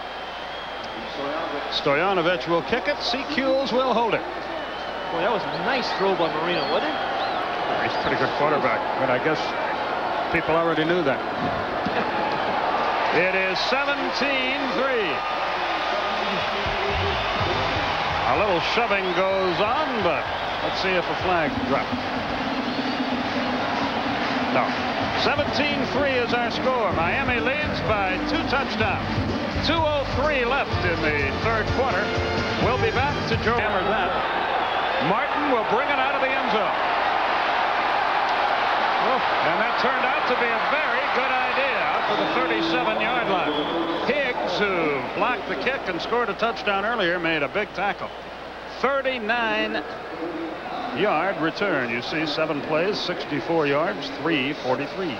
Didn't come easy, but it was the one big throw by Dan Marino to Mark Clayton. And again, he was beautifully covered, and he threw that ball on a frozen rope, a line drive, right in between 2 or 3 linebackers. You can't really appreciate the perspective from that angle because there was a bunch of bodies in Marino's face and a lot of traffic, but he drilled the ball in there.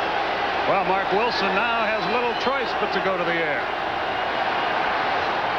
Out of the backfield, complete to Adams. He's hit and knocked down immediately by J.B. Brown. A short gain of perhaps 4. Well, this Dolphin defense has done a terrific job tonight of taking the wide receivers away from the New England Patriots. Hartley Dykes was out, of course, and Tom Alavedade, the defensive coordinator, says with Dykes out, we'll double cover Fryer. He's only caught 1 pass tonight. And they really haven't been able to use their tight end, Marv Cook, who came in as their leading receiver. On the night, he's caught a pass. Greg McMurtry wide to the left. Fryer to the right. 2nd down, 7 yards to go. Adams in the slot left. Fryer makes 1 man miss, another miss, but then he's knocked down at the 50-yard line. Enough for a 1st down. Louis Oliver is the guy who hemmed him in. Oliver and Williams, 2 safeties out of Florida, and the Dolphins like them both a lot. Again, a nice play there by the Patriots, but as we said earlier, when they've been successful, they double-team Jeff Cross. That time he first gets picked up by Bruce Armstrong and then John Stevens. That gives Mark Wilson time to throw, step up into the pocket, and deliver the ball to Fryer. So that's been the key to the New England offense tonight is double-teaming Cross, and that's when they come up with plays. New England throwing on every down. Down 2 touchdowns for the banana stand for McMurtry. Too far. The last 15 plays from scrimmage have been passes for New England. You saw J.B. Brown on the coverage. And that was nice coverage by J.B. Brown. Offensive pass interference, number 44. Wait. John Stevens is called for offensive pass interference. Just what New England needed. So Stevens is out of the game. Don Overton is in to team with George Adams behind Wilson, and they'll be set back yet again. Their defense has played fine football tonight, but their offense has been unable to get anything going. And some of it has been just not very good execution on offense, but a lot of it too, I think, has been the way that the Dolphins have played defense.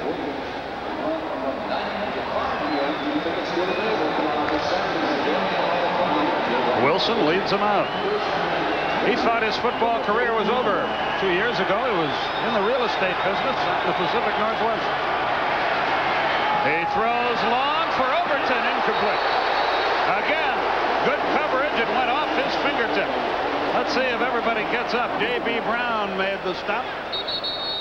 Yeah, I think it was Jarvis Williams, isn't it? No, it's Oliver, I guess. Louis Oliver. Yeah, Louis Oliver, the second-year man out of Florida. They collided, the two Dolphins, and Oliver comes up hurting.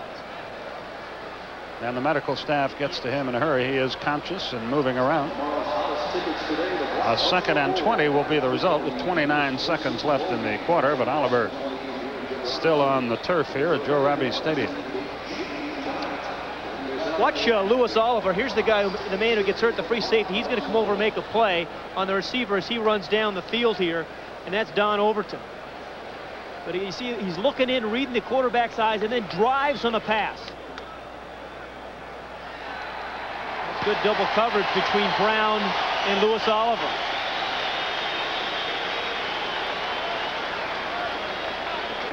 He was the guy yesterday who was saying, hey, I hope we don't see Steve Grogan, because he said it's a different offense when Steve Grogan is in the ballgame. So Oliver sits down and gets the cobwebs on. Stephon Moore, by the way, activated by Miami before this game, the 4th-year man out of Mississippi. 2nd and 20 for New England late in the 3rd quarter.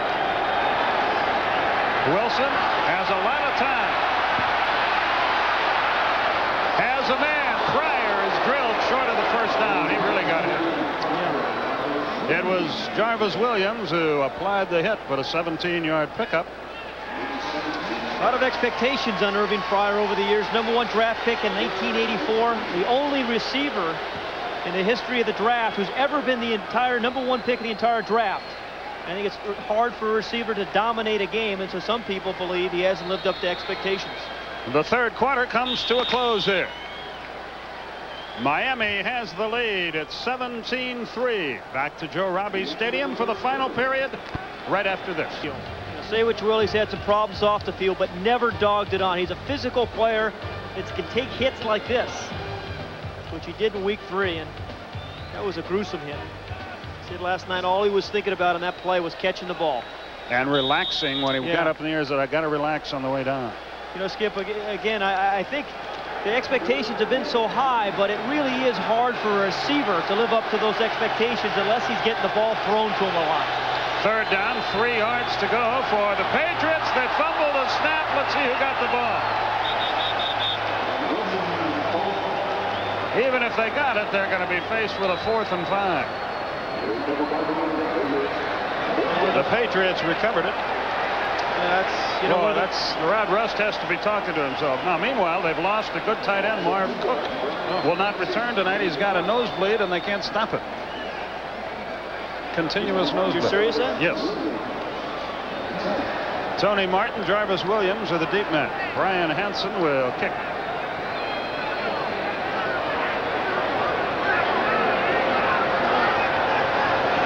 Low pass, but he got it away. Not much of a kick, but under the circumstances, he did a good job. It'll roll dead at the 11-yard line, and that is where Miami will take it over. A 35-yard punt. There's the tight end, Marv Cook. That's not a pretty safe. He has really been, up until this game, the bright spot of their offensive team. Leading the team in receptions and touchdown receptions. Man. There's a look at Marv Cook. So now Dan Marino and his troops go to work, and all they'd like to do is drive the ball down the field on the ground if they could, and run out the clock and have themselves a 5-1 record. Page and Smith the setback.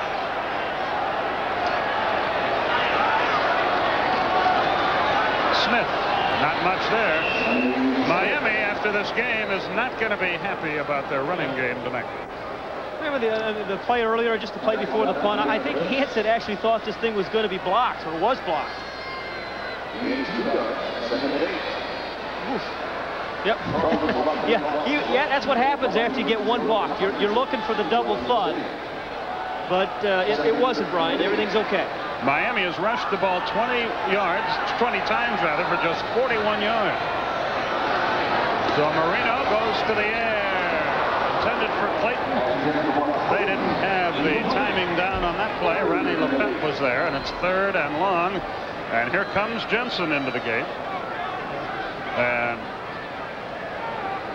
here comes Tony Martin into the contest.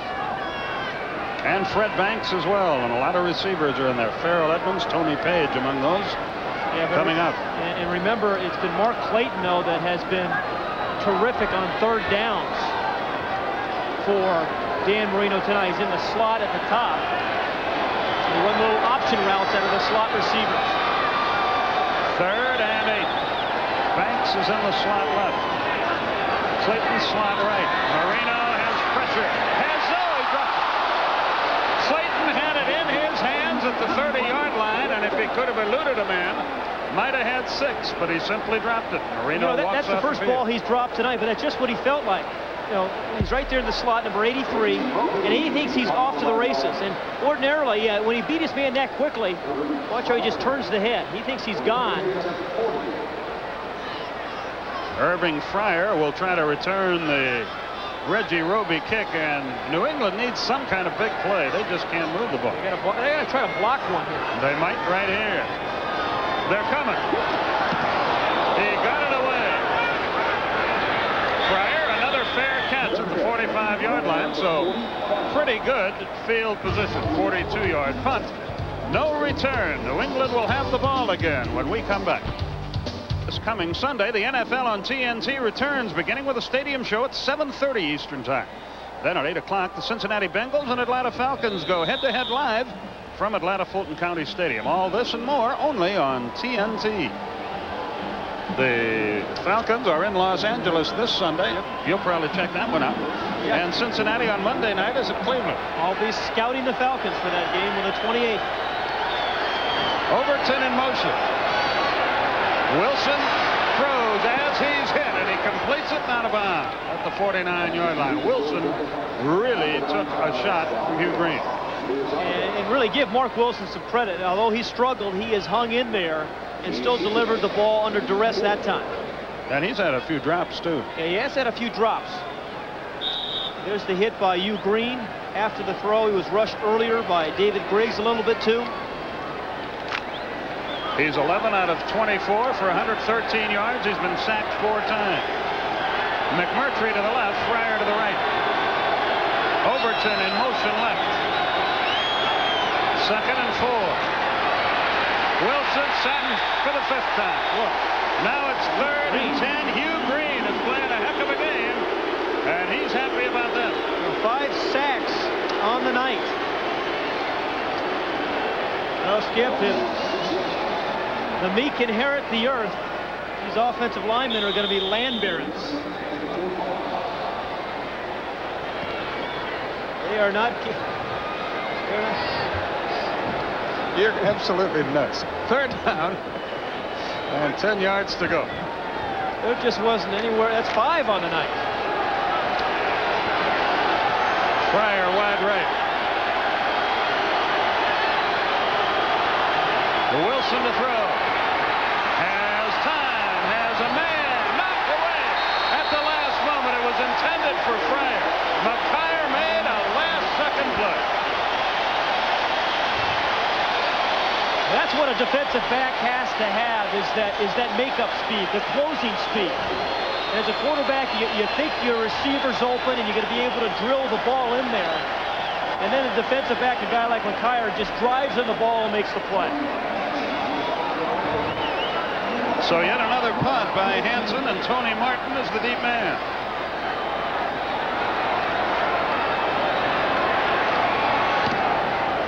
Good kick. Might be too good. They'll let it bounce, and it gets in there. So Miami will start at the 20-yard line, a 55-yard punt, and no return. The Patriots come home or go home on the 28th to play Buffalo. That's their next game. And the Dolphins will go to Indianapolis on Sunday, the 28th, for their next game. There's the Patriot quarterback coach, Richard Wood. And he was the first Miami Dolphin quarterback way back in 1966. That's about when you were playing. Yeah, I was a little bit earlier than that. 1902. Page and Sammy Smith, the running backs. And again, nothing doing for Sammy Smith and for the Dolphin running game. Ronnie Lepat again came up and made the stop. You know, I think as you watch the Dolphins basically try to run this thing out and win the game, you have to give the man Don Shula credit. And I think successful coaches like Don Shula have a concept, kind of a mental template of the ideal football team. They work with the pieces they have, trying to make them fit, but they're willing to make changes. I mean, he's won Super Bowls with great defensive teams and running teams. He's won throwing the football. And tonight he's found a way to have his team probably win this game, again with defense and special teams. Troy Stratford wide to the left. Marino will throw. He runs out of time and he's sacked. Back at the 8-yard line. First sack of Marino. Garen Barris, the fifth-year man out of Stanford, did the job. That doesn't happen often, particularly when he plays against the Patriots. You know, you get the feeling that Marino's just as upset about a sack as he is an interception, because it just doesn't happen. And now he gets to look at a 3rd and 20 situation. All wide receivers, 5 wideouts in there for Miami on 3rd and 20. Yeah. 3 sacks allowed on, and some of it's his offensive line, but a lot of it's Marino's mind as well as his arm. He knows where to throw the ball. I'm surprised they're going to throw the ball here with this 17-3 lead. That's great confidence. And he may be sacked again. Nope. Gets out of there. And it's complete. What a catch by Clayton that time. Hey. They may call in the grasp, though. Let's see. Or over the line. He may have been over the line. All I know is that's what it was. Good call. But, you know, as a defensive team, you can't let Mark Clayton get open on 3rd down. I mean, that's about 7 times on 3rd down Mark Clayton has been open. Brian Hudson is hurt, a defensive back for New England. It's his right ankle. Yeah, he's the one that caused that fumble down by the goal line in the first quarter, remember? Yeah. Now the ball's right there on the yard marker, on what, the 15-yard line, I guess. It's a 10-yard line, right there. And any part of his body, it's a new rule, the Mikowski rule. Remember a year ago, any part of his body or ball that's over the line, he's over. Another angle. This rule was put in after Don Mikowski, the Packers, upset, I believe it was the Bears last year. Well, is he over the line or not? His left foot may have been. Yeah, he gets any part of the body or the ball. Hudson needs help getting off the field, and it is his right ankle.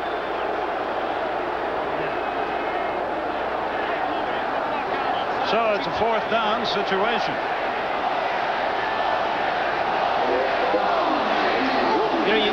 You sense a feeling of emotion out of Dan Marino and this Miami team that you don't sense from New England, is it? Yeah, I think they're a little frustrated with their lack of offensive prowess in this game. Well, now it looks like they are very well going for the punt block here. Roby is right back at the end of the end zone. And he booms it out of bounds.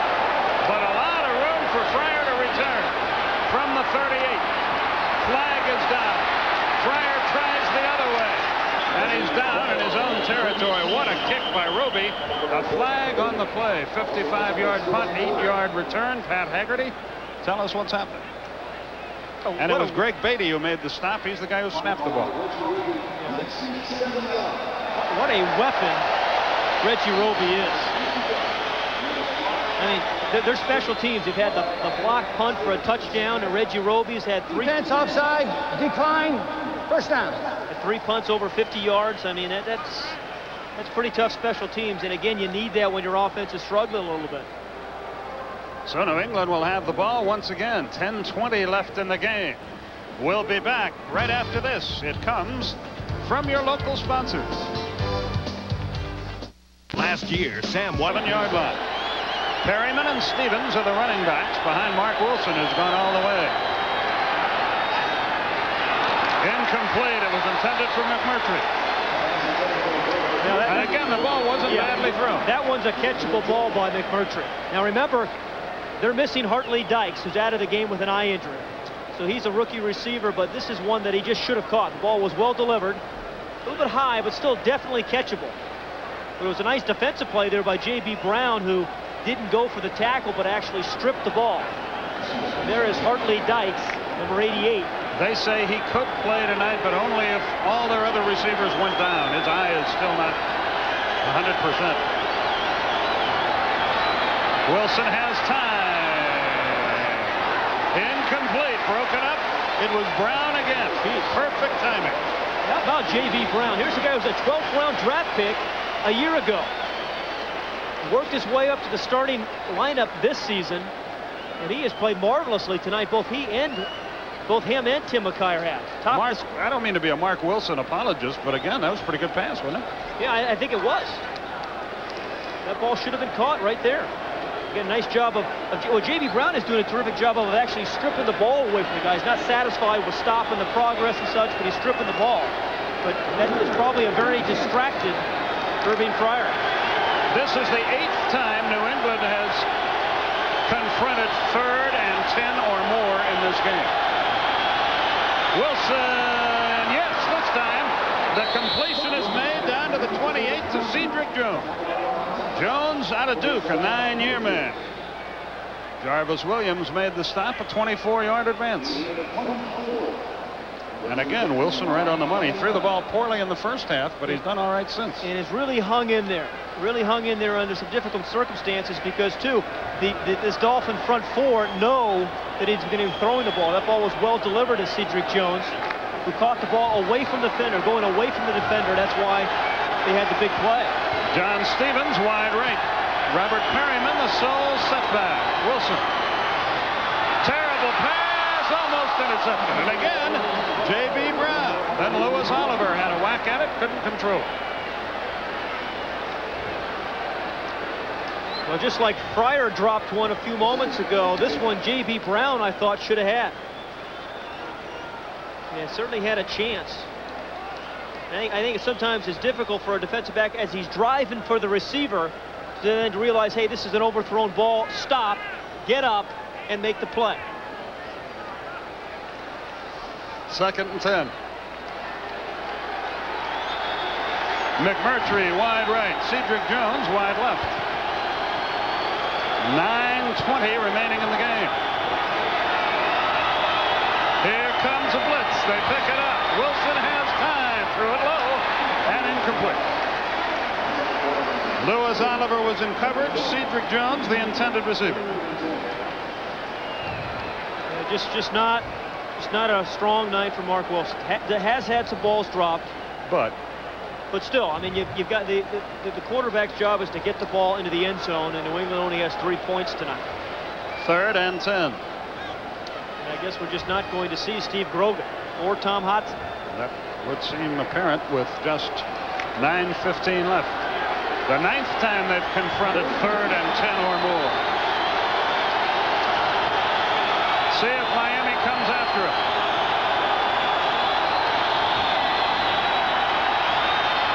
Complete, short of the first down. You have to go for it, though. There's no doubt. Severs made the tackle, made the reception. Lifford Hobley made the stop. Well, Eric Severs has always been a role player, but a very good one. Dropped a couple balls tonight, but was a role player with San Diego during the Kellen Winslow years. Was a role player with the Rams for a while. 4th and about 2. They got to go for this, don't they? Oh, absolutely. There's no doubt. Tom Hodson with some play instructions from the sideline. 4th and 2. 8.5 minutes left. 2-touchdown game. They throw for it.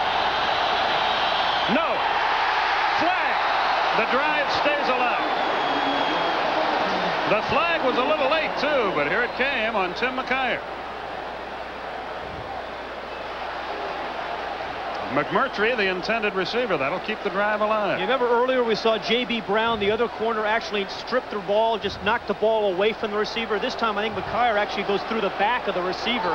Defensive pass interference, number 22, first down. And that's the difference.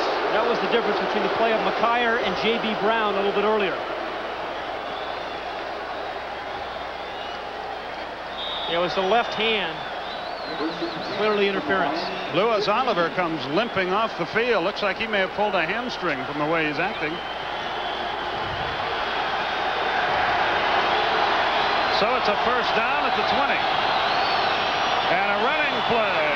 Perryman gets inside the 15 to the 13-yard line. Robert Perryman, the fourth-year man out of Michigan, one of the infrequent runs of this second half for New England. Second down, about 3. We near the 8-minute mark. Well, you know, this is really amazing. 8 minutes, as you said, left in the fourth quarter. 17-3. The Dolphins up, but literally they get this thing into the end zone. And we got a game. Yeah, we have a game, and you have a fourth quarter game that you have a chance of winning.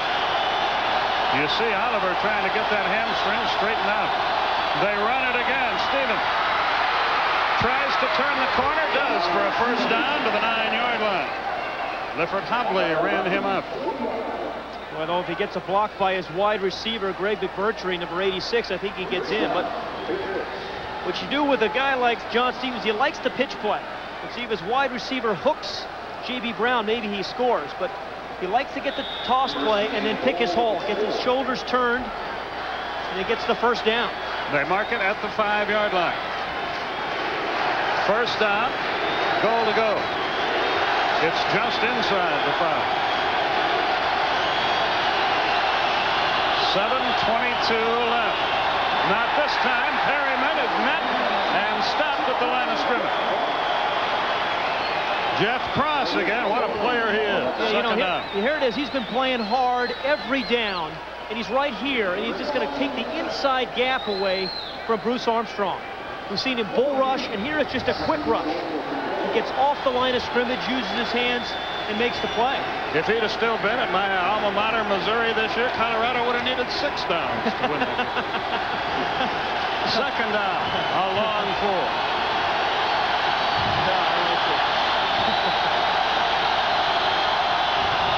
Wilson will throw for it if he can. He looks. He's still looking. Into the end zone, threw it away. Boy, he had forever, but he couldn't find a man. He had Stevens in the flat, but somebody hawked him out there, and he was afraid to throw him the ball. Yeah, that was superb coverage there by the Dolphins, because the offensive line of the Pats gave Mark Wilson. Watch the coverage here. Now, a lot of teams play man for man inside the 10-yard line, but they're playing a zone defense. And what you have to do is run away from people. You see Irving Fryer waving at the end. Actually, if he could have drilled him the ball, he had a chance. But Wilson was looking inside to his tight end. It must have been a cramp for Oliver, because he's back in the game. 3rd and goal. They'll go for it. They call timeout.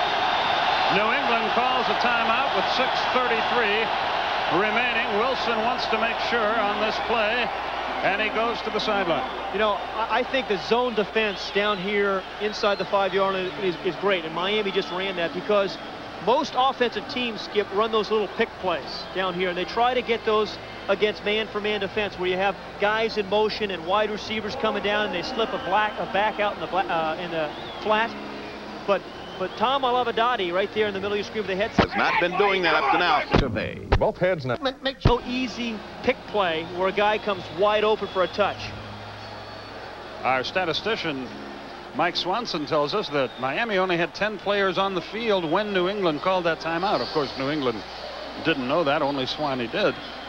But that's a break for the Dolphins as well. The guy who was missing knew as well, or he will know. Here comes Offerdahl back in the game. That's good news for Miami. Jarvis Williams will check in as well. It will be 3rd and goal from just inside the 5-yard line, and we have 6:33 remaining. Our next game a week from Sunday night from Atlanta. The Falcons and Bengals. Sam White and Jerry Glanville meet again. Receivers in motion. Wilson to throw. Looks. Unload. End zone. Unbelievable. No. He was out of bounds. He was trying to throw that one away. Cedric Jones made the catch, but he was out of bounds. Reminds me of that Dwight Clark catch a little bit that Montana threw in the championship game against the Cowboys. I thought Mark Wilson was trying to throw this ball out of the back of the end zone. And Cedric Jones comes out of nowhere to make a play. But again, really, the Pats were looking, just the 1 foot in. But the Pats were looking for the man-for-man defense and got the zone again. Yeah. So it's 4th and goal. McMurtry wide to the left. Jones in the slot to that side. Now time is called here by the official. And let's see what we've got. After further review, the play stands as ruled. Oh, we had a replay to make sure that he did not get both feet in. And he did not. Here's the look. It looked like he had 1 foot in, Jones did, but not the second. Yeah, he was out. 4th and goal. Got a man. Does he get in? Oh. Yes. Jones, touchdown. Make it George Adams who made the reception. George Adams just did get in there, and New England is still alive. Well, I tell you, that is a nice drive by the New England Patriots, overcoming all sorts of adversity. Drop balls, some penalties, some bad throws. They still hang in there and make it a game. And what they have been able to do all night long is stop Miami. They try to move to within 7, and they do. So it's 17-10 with 6:18 remaining in the game. New England is very much alive, and we'll be back. He will kick it off. In this period, Miami has only 8 total yards, New England 44. That's how well the Patriot defense has shut down the Dolphins. Yeah, it's actually -8, I think, that Miami has. Oh, that's what that line means. Okay. You know addition to or not? Oh, Hicks fumbles it. One of the up men comes away with it at the 9-yard line. Now a flag flies as well. It was Rick Graff, the 4th-year linebacker from Wisconsin, who finally came up with the ball. And the penalty is against Miami as well. Yeah, let's go back to that touchdown. Remember, the defense of the Dolphins were playing zone for the first 3 plays, but on 4th down, kind of inexplicably, they go man for man. And Oliver has George Adams the back, and the pick play comes in, and that allows George Adams to get in the flat. But you're going to see Louis Oliver get caught up in traffic right there. And then it's an easy touchdown. So they were successful running the zone, but then on 4th down, they ran man for man, and the pick play did work for the touch. So now Miami's in some trouble. Duper to the left. They start at their 5-yard line. Page in motion left. Marino to throw. It's batted down. Batted down there by Ray Agnew. They really like him, a #1 draft choice, playing well for New England in this game. If you believe in momentum and all that stuff, right now it favors New England, doesn't it? Yeah, you know, as you mentioned just a moment ago, this defense, this New England defense, really has done a marvelous job of shutting down Dan Marino. Did you see number 92 get his paw up? Hit actually the back of his offensive lineman. Miami 0 for 3 trying to pass here in the 4th quarter. 6:03 left. Page in motion. The give to the other man. Nothing there. He gets to the 5.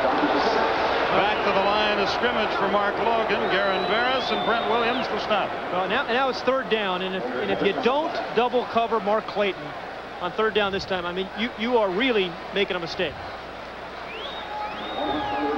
Hell without a touchdown pass 13 times, yeah. But you know, you have to take away the guy who's been hurting you, and on 3rd downs, Clayton has been murdered tonight. Don't forget number 11, Jim Jensen, who for years has been the man. You see Clayton in the slot left. It's 3rd and 9. Miami can't get anything going. Jensen in motion. Jensen is all alone, and he dropped the pass. The pass was low, but it was catchable. Right about shin high, and he couldn't come up. But again, Miami's Roby will punt from the back of the end zone. Well, you have 2 Miami Dolphins players upset with themselves. Marino for throwing the ball low because he knows he had him wide open. He would have picked up the first. And Jensen, who ordinarily will catch that ball.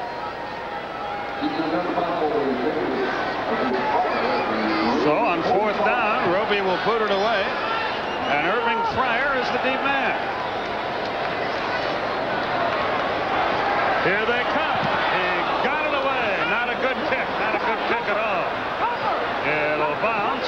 bounds at the 43 or 4-yard line in Miami territory, and New England through all of this is very much in the game. Boy. Roby's punt, 38 yards, no return, but he was under a little bit of pressure as he got that one away.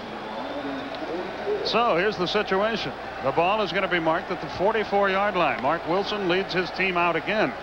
He led them on a touchdown drive his last time, helped by an interference penalty against McKyer.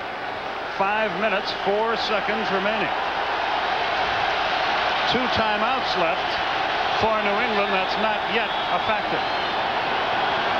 Severs in motion. Wilson will throw. He's got a man all alone. Perryman out of bounds at the 37-yard line. Offerdahl ran him out.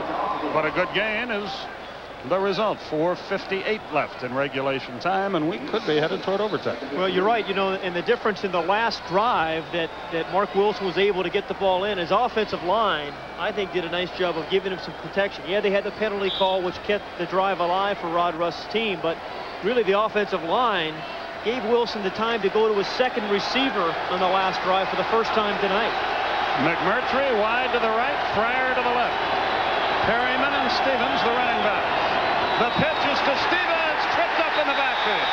McKyer again. And a 3rd and 11 will be the result, an 8-yard loss. You love to see the attitude. Guys slapping each other, congratulating one another, playing hard every down. McKyer's had a reputation of doing a lot of talking, but all he's done is back it up with the Dolphins this year. 2 interceptions, played well tonight, and then plays physically there on that play on the run. Here comes the nickel package, the dime package for Miami. They just do get into the game in time. It's 3rd and 11. Wilson to throw. He's got pressure. He runs away from it. He throws complete. Close to the first down, but I think short. Fryer made the reception.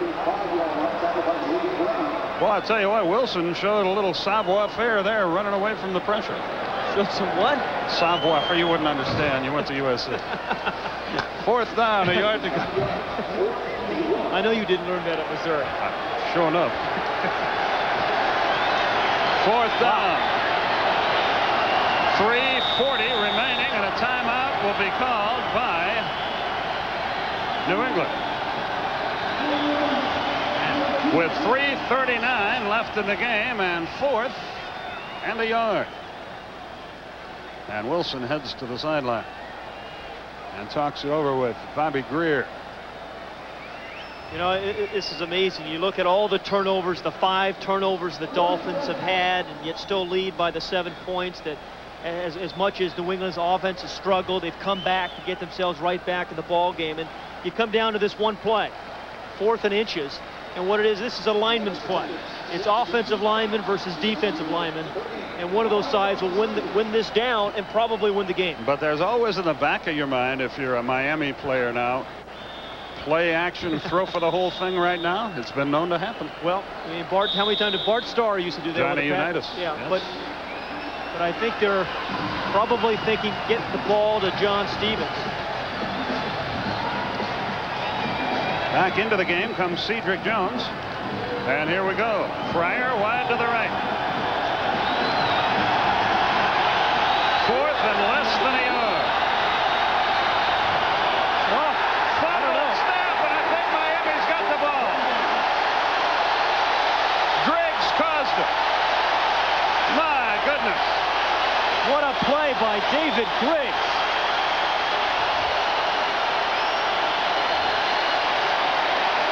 The short yardage is nothing more than getting your pads low and determination. Number 92, right there in the bottom of the screen, just goes knifing in to stop Mark Wilson. He got him so quickly, I thought he fumbled the ball, but he just got steamrolling.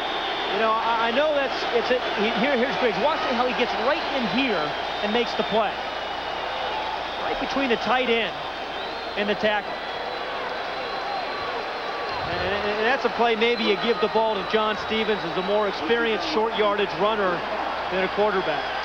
Griggs, the second-year man out of Virginia, made the big play.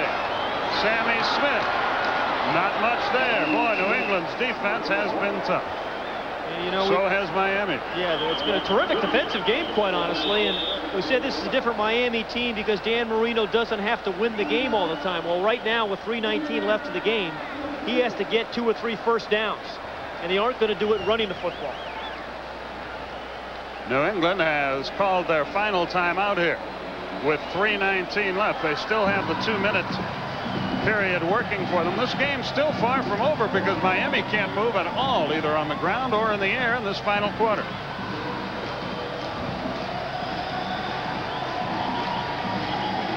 Well, you know, this game finished the first game of the season September 9th. In week 1, it was up in Foxborough Stadium. Fourth quarter, Miami trailed 24-20. Dan Marino led the Dolphins on a 6-play, 48-yard drive. He was 3 of 3, including the game winner to Tony Page with 1:46 left that gave Miami a 27-24 win. Yeah, but remember also New England missed a field goal with a couple of seconds left that would have tied it. Second down, 9 yards to go. Mark Logan checks in the game at running back, and they're in the shotgun. Marino will throw. If he can, he's hit, he's sacked. Way back at the 28-yard line, Ed Reynolds made the play. Along with Tim Goad, the nose tackle. And that was one of those coverage sacks. You know, when everybody downfield had to go on the inside blitz by Reynolds, number 95. But nobody was open to the right side. Yeah, Reynolds got him first, and then Goad finished him up. So it's third down and 16, and Miami is headed in the wrong direction. Well, again, one more time, Mark Clayton in the slot at the top of the screen has been open every single third down tonight. They have to get to the 46. Different. Out of bounds at the 40-yard line. McSwain ran him out, but a 26-yard pickup. What a heartbreaker that is for New England. What a big play for Marino and Duper. And give Marino some credit because that time they double covered Mark Clayton. You see the one receiver, then Fred Marion, the free safety. They double Clayton. So Marino does the right thing. He comes back to Mark Duper, who's got single coverage on the other side of the field. So New England took Clayton away, and then Marino goes right to Duper. That's the beauty of having more than one weapon. Yeah, that's nice to see. Good night for Duper. 5 catches, 74 yards. He comes wide left. Jensen now will come out of the game. And what have we got here? You got an unhappy quarterback. Timeout by Miami. They had to take it to avoid the delay of game. They were down to 2 seconds on the clock, and they had 12 men on the field, and Dan Marino is not happy about that.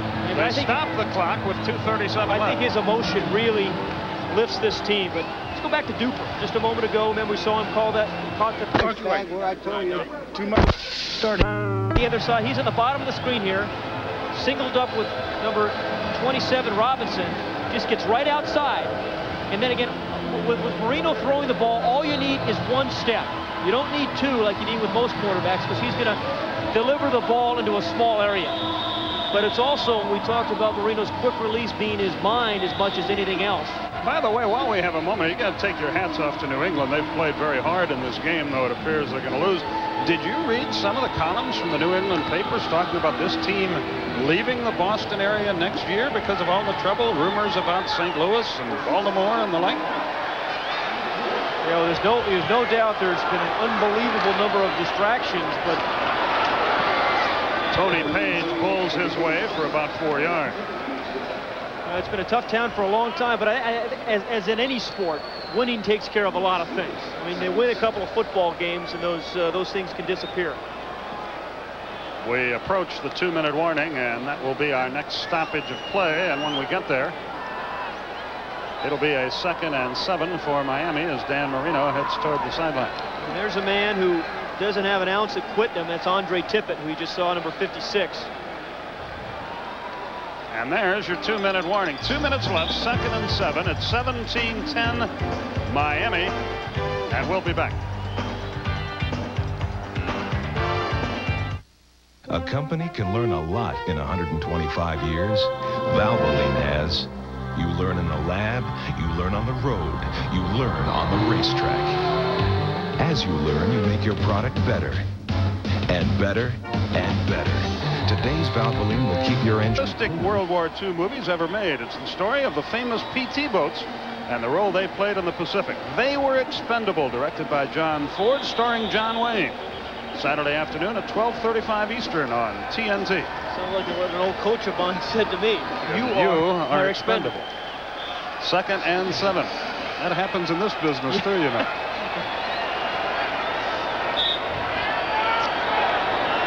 Logan and Page are the running backs. Jensen in motion.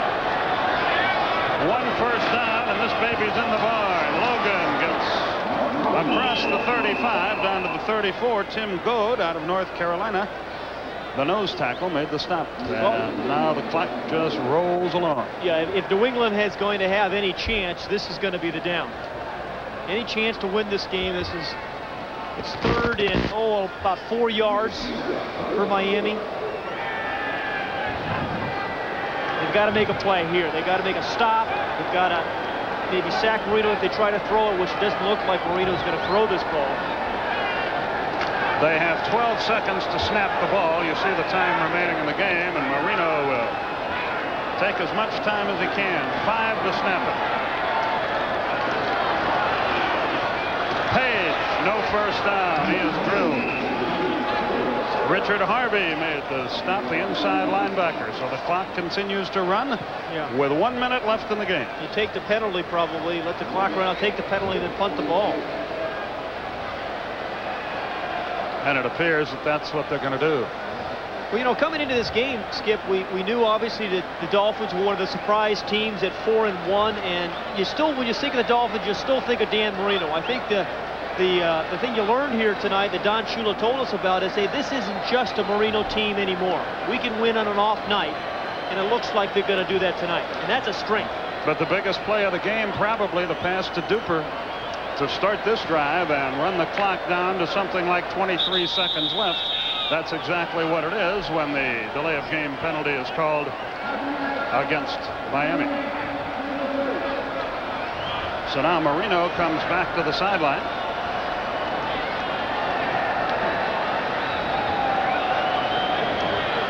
Marino really into this game, isn't he? Yeah, and like I said, I think his emotion can carry a team. Really can. Miami has taken a timeout here. Now Buffalo's going to have to try to keep pace with Miami this week. And New England just looks for anything good. I mean, they're going to have some leadership on that team. They're going to have to find some people that step forward and don't let the season get away. Again, they've played good, solid football here tonight. They gave up a touchdown on a blocked punt, but their offense hasn't generated much. Yeah. Their defense has kept Miami from accomplishing anywhere nearly as much as they hoped to do. Yeah.